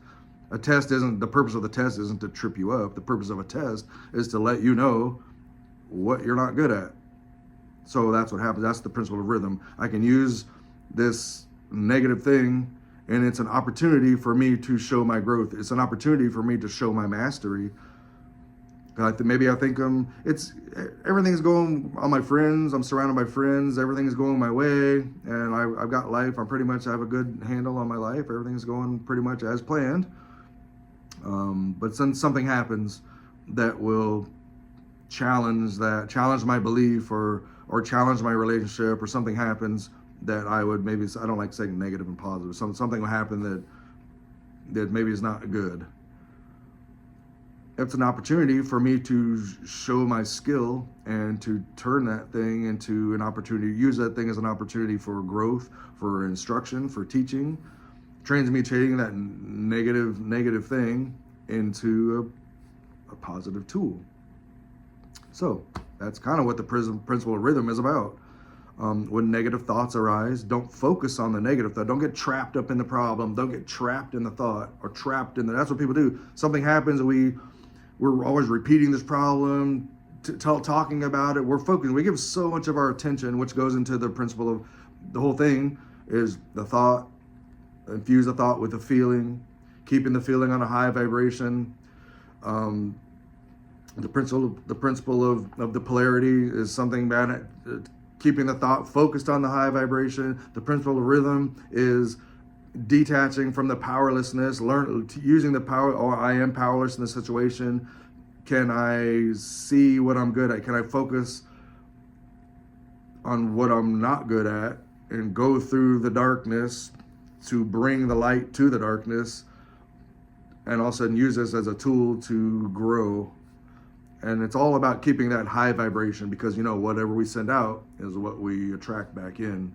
So that's how to use this. That's how to use this principle. Don't focus on what makes you feel negative, but observe it. Use it from an objective point of view. Look at it like an experiment. Oh, I did this. This made me feel this way. I reacted this way. Why did I react this way? Because that circumstance. Here's a key. That circumstance did not make you feel this way. There's something in you that got triggered by the circumstance. That's a key, because that getting out of the victim mentality. Thing happened, something wrong happened to you, somebody did something, made you feel this way. But you were able to overcome the situation. Now that puts you, I'm no longer a victim.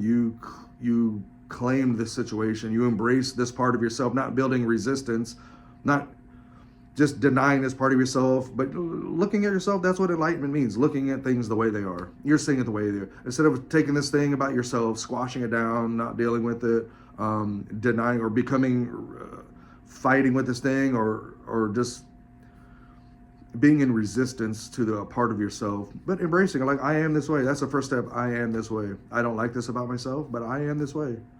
How can I go about and turn this into something? How can I work on this thing? I call it doing shadow work, shining on the light in the little dark places of myself, knowing there's parts of myself that are less than desirable.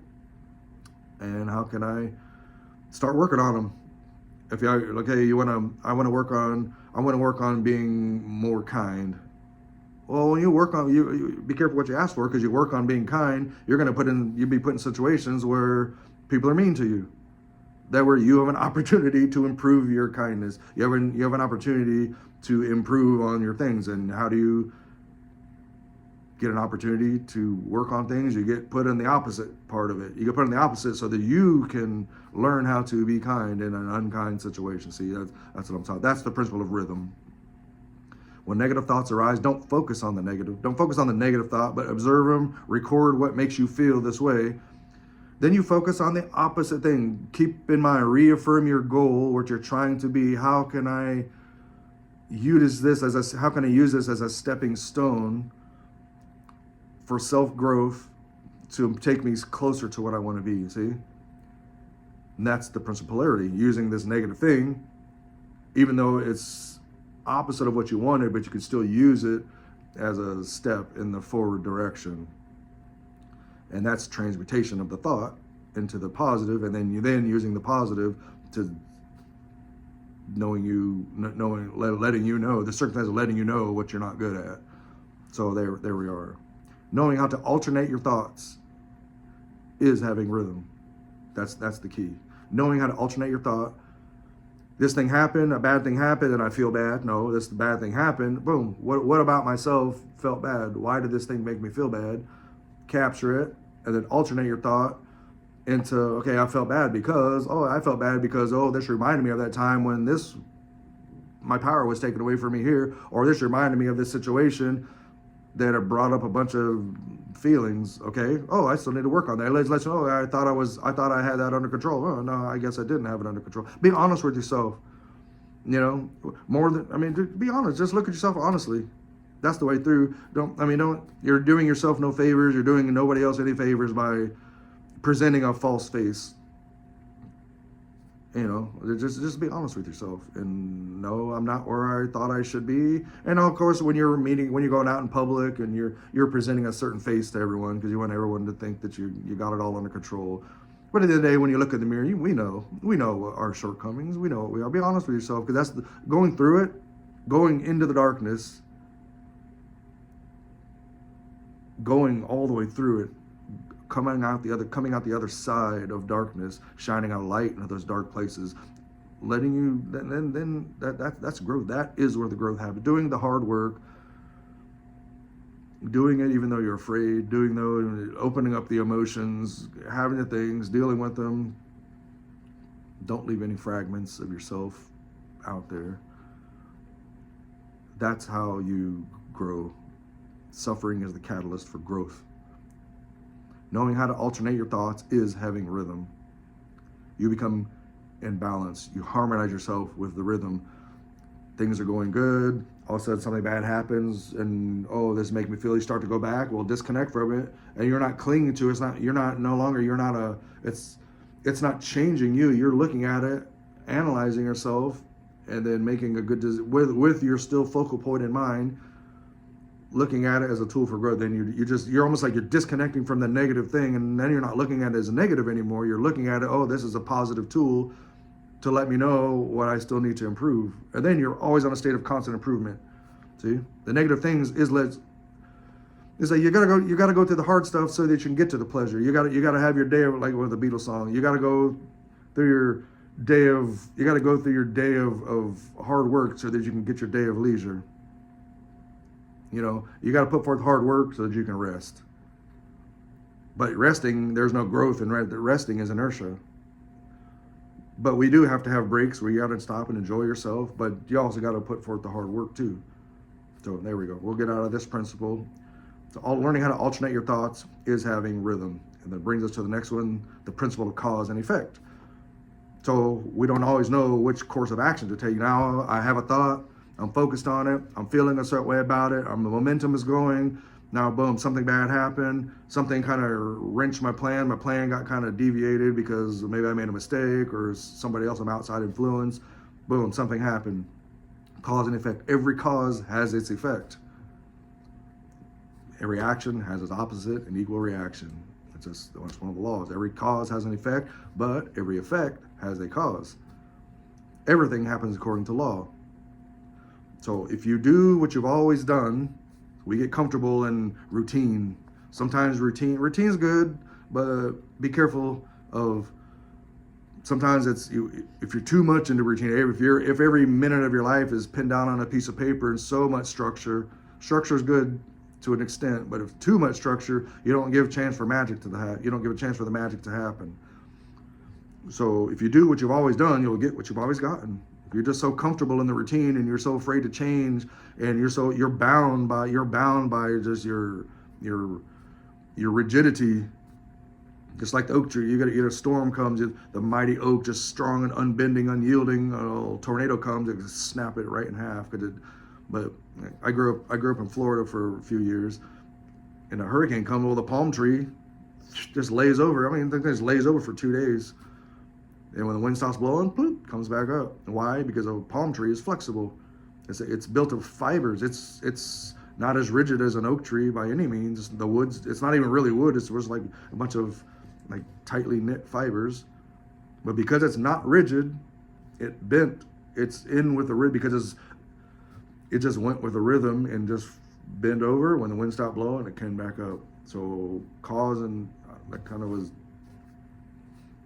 is you got to, sometimes life is chaotic. Sometimes life doesn't always have structure. I got a nice, neat little plan. Everything's just perfect. Sometimes life happens. Car breaks down. Family has a problem. Especially when you have like people in your life, which we all do. Your wife and kids and family and moms and dads and brothers and sisters and jobs and work. Sometimes life is stressful. Life is chaotic. Life is problematic sometimes, but that shows the level of mastery, that whatever level of mastery that I have, it manifests itself in how much of this chaos can I manage? How much can I bring structure to chaos? And that shows mastery. And that's what these steps are. That's what this step is. Cause and effect. Unfortunately, cause and effect is the one we don't always know exactly which course of action to take. So you try things. It's experimentation. Be careful of your thoughts. Now, this one is tied really close to your thoughts, because you got to be careful what you think of, because what you think of will make you feel a certain way. Then what you feel is literally what feeling creates action. So if you're thinking in a negative way, that makes you feel in a negative way. Therefore, the action that you take will follow. It'll follow its course, because that's all these principles. You see how the principles play out. I think this, it makes me feel this. I think negative, therefore I'm feeling sad, I'm feeling angry, and because I'm feeling angry, the principle of correspondence, boom, therefore I'm focused on a bunch of negative thoughts. I take a bunch of negative action, and I'm clinging to this person did this to me, and the rhythm, I'm clinging to the negative rhythm, and therefore I take a negative action. A negative action gets me a negative response. Boom, that's just, you see following right down the line, like a chain, how it's like a chain reaction. So if I can use the principle of polarity and the principle of rhythm, I can turn the negative thing into a stepping stone. How can I manipulate this negative thing into a learning tool? And now here I'm back on track, taking a positive action. So that's how the cause and effect.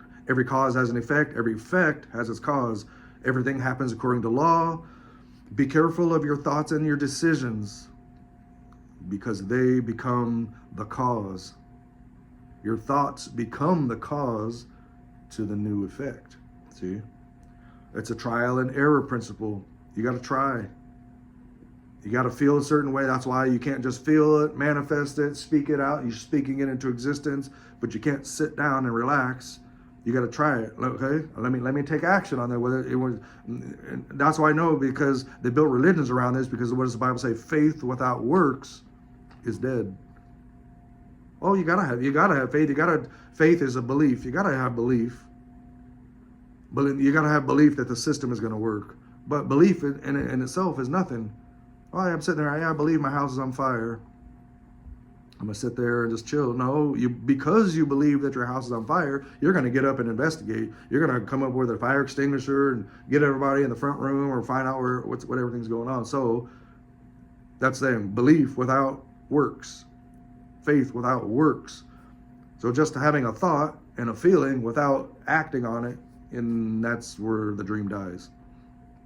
Your reality, it will never come to fruition because you didn't take an action. But every action, you don't know which action to take, so you just try it.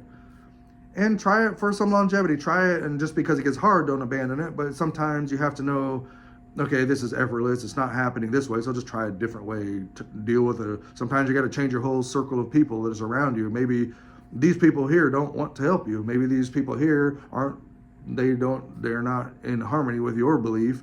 You got to find a group that's helping you get where you need to go. So that's for your own discretion. Be careful of your thoughts and decisions because they become the cause. You learn by experience, like we talked about. You read a book, you got the knowledge. Okay, now you go. Now you're all full of gumption. You want to go start applying your knowledge, and then boom, that doesn't work. That's not working. But every single thing, every job that you do, every project that you take on, you gather a little bit of experience. You're learning what's working. You're learning what's not working, and by the end of sometimes it takes years of trial and error until you find out, this is getting me closer to my goal. This is getting me close to what I want. So learn to throw away, and how do you use this principle? Is learn to throw away the habits that don't serve you. Learn to throw away the things that are stopping you from getting to where you want to go. But we're also talking about, you can use anything for good or bad, whatever. You can expand yourself in a negative way if that's what you choose to do. But just remember, everything has consequences. But we're talking about we're going to stay in the path of light here. But learn to throw away the habits that don't serve you. Learn to throw away. I always think in terms, like when I'm talking about like manipulating a situation. I always mean this in a good way. Manipulation kind of has a negative term, but using a situation to get you to where you want to be. Learn to throw away the habits that don't serve you.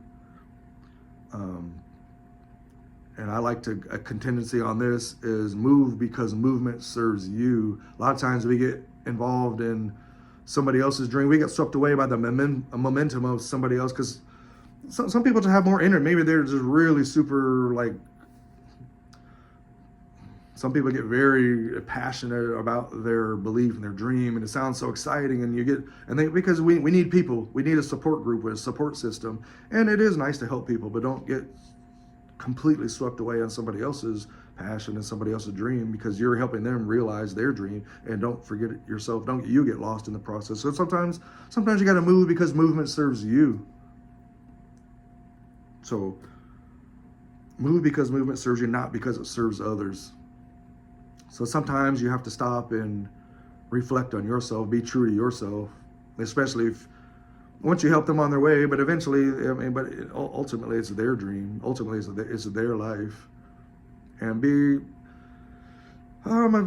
kind of careful giving some people, even advice too, because at the end, giving people advice can come to bite you too, because it's their life. They have to live it, and then you told me to do this and it didn't work out, blah blah blah. And all of a sudden you're that's their life. So be kind of careful and giving people too much, because remember, you're always looking at things from your own perspective. You're trying to, what works for you doesn't always work for somebody. Give people, you gotta phrase it differently, because sometimes people some people like being told what to do. I'm trying to say it in a nice way. Sometimes people, they like being told what to do, but unfortunately you'd have to phrase it. This is the way, if it were to me, I would do it like this. But instead of telling them what to do, try to inspire them, try to get them to see their own power, try to make them be authentic to their own self, instead of just telling, you need to do this, you need to do that, because it's ultimately they got to live with the choices they make. This is cause and effect.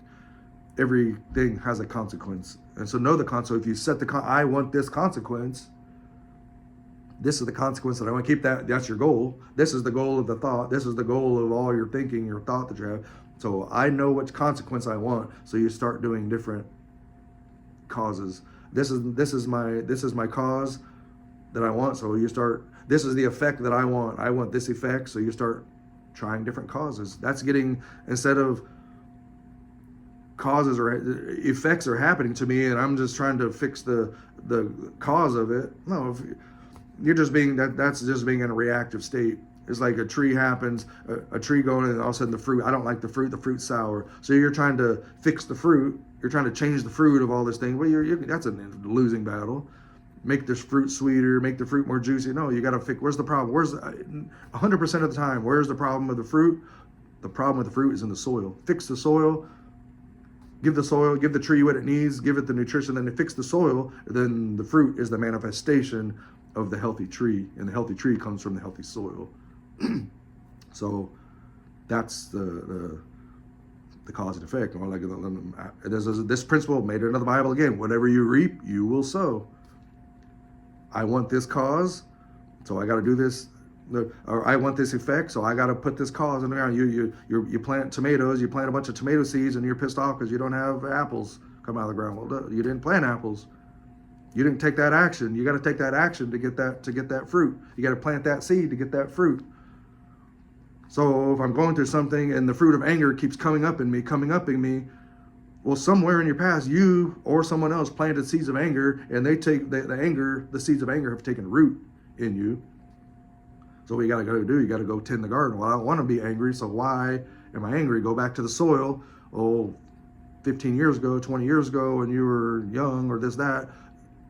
Oh, I saw this. This was a learned behavior. I saw people in my environment behaving this way, and I thought, so when you don't consciously take an action, here's what I'm talking about. When you don't consciously take an action, you're running off of programming. And every one of us are programmed. We're programmed by the environments that we live in, by people, family, friends, teachers, mentors, whatever. We're programmed to behave certain ways.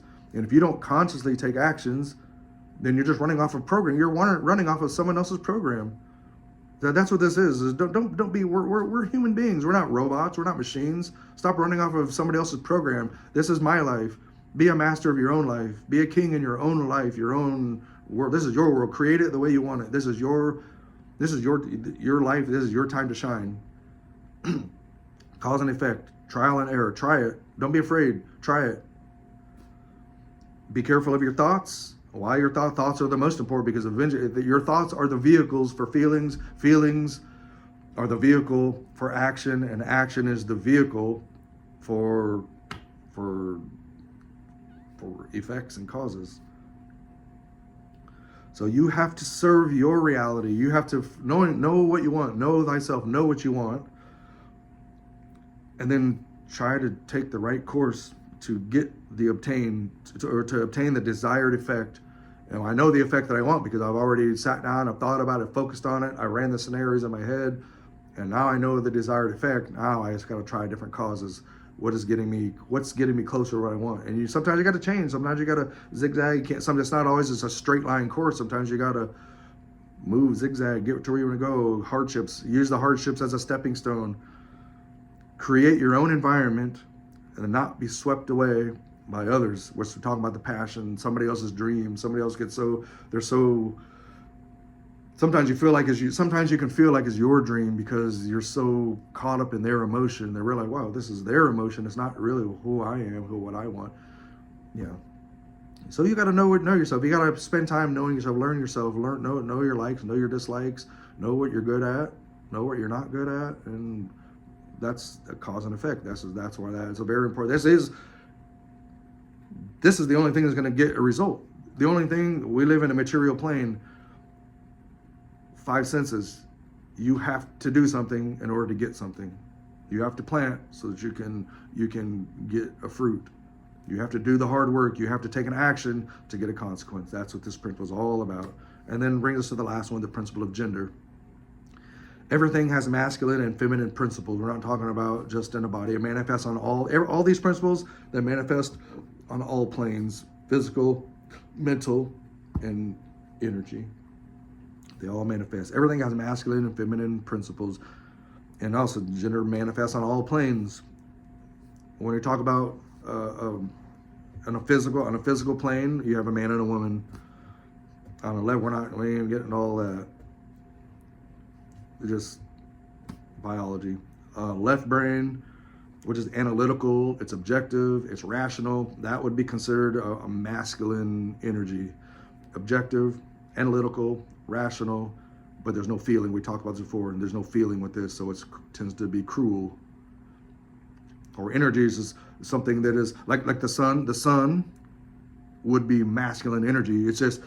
It's coming down, it's permeated, it makes it hot, it's warm. But the sun, without the polarity of night and day, the sun the sun has a potential to destroy. It's masculine principle without the tempering of feminine tends to be destructive.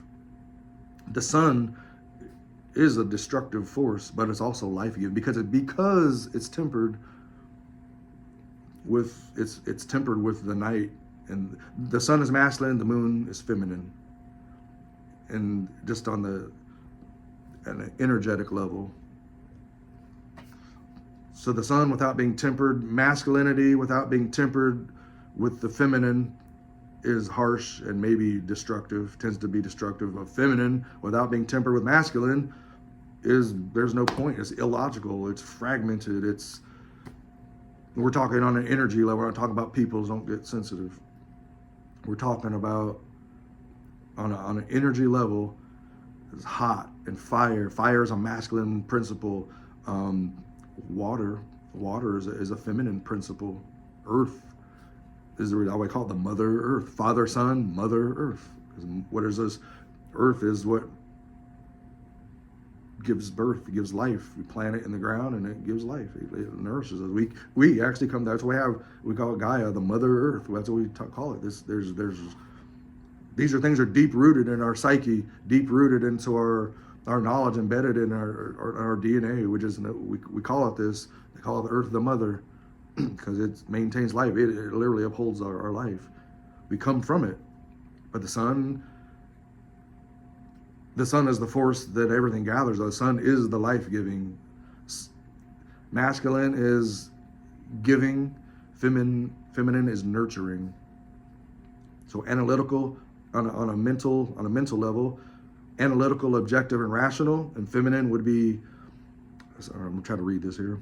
Feminine is the right brain, which would be random, intuitive, and creative. So a feminine energy would create a tool with no reason, just create a tool just for the sake of creating. But the masculine principle would learn how to use the tool, would find her. So the feminine would create a tool, and then masculine would learn how to use the tool, learn how to apply it, learn a practical use for the tool. The two put together, the yin, the yang together, it has a semblance of yin and yang, seem to be opposite. The big fish chasing the small fish, black, the white, the big, the small. But you really look at it, you take a step back from it, it's all comprised of one perfect circle. That's why you need both.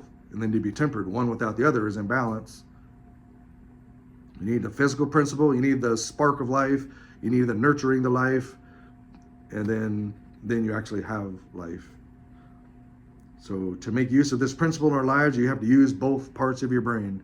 Use the rational part of your brain. Think, focus your mind, go to the place, use the principle of correspondence, calm yourself, be physically, and you have to be physically fit to be able to sit there in a position. You can't just lay down all bad. You gotta just sit there straight, keep your back straight, sit there, be calm, bend your body, calm yourself down, sit there. You gotta be physically fit enough to do this, intellectually strong enough to focus your mind, focus yourself, bring yourself down, focus on that point that you want. And then the intellectual level have the courage, have the understanding to follow through it. On the energy level is learn what I need to cast. That's the wisdom part, learning what to cast aside, what to keep, what to throw away. Always being honest with myself and learning. And once I get to a certain place, not placing myself above other people, but be a light to people. Because at the end result is so that we can all be lights, so that we can get rid of darkness. That's really the seven steps, and the end result of all 7 steps. And how do we know these principles? Because you look at the Masonic symbol, you look at the square, and then the compass, and then the G inside. That G on the material level, the G means geometry. What are the Freemasons? What do they do? The Freemasons were master builders. They were master builders. They would build these megalithic structures with all this information and knowledge coded in. So they were masters at this. So that manifesting on the first plane would be geometry. On the intellectual plane, it would be God. And on the spiritual plane, you would have generation. So you combine all 7 steps: thought, feeling, action, and then what do you have? You have something that started off as a thought that is now a realized dream. Now that becomes your reality. I'm gonna wrap this up. Your life is nothing more than the culminations of your thoughts and then your actions. And that becomes your reality. Thoughts and actions. So whatever you think, you take an action on. And whatever you act on, that becomes your lived, that's your existence. That's your life. So make you become the master and make your life what you want. You're not a victim. You're not a victim unless whenever you take accountability for yourself, take accountability for your actions, take accountability for yourself, and then you learn to don't let people hold you hostage, hold your feelings hostage. Be a master of your own life. Speak, walk in your power, speak things into existence, stop the negative talk. Be positive with yourself, give yourself patience, give yourself time, and learn what to keep, learn what to cast away. Become the best version of yourself. Thanks for sitting with me. Thanks for listening.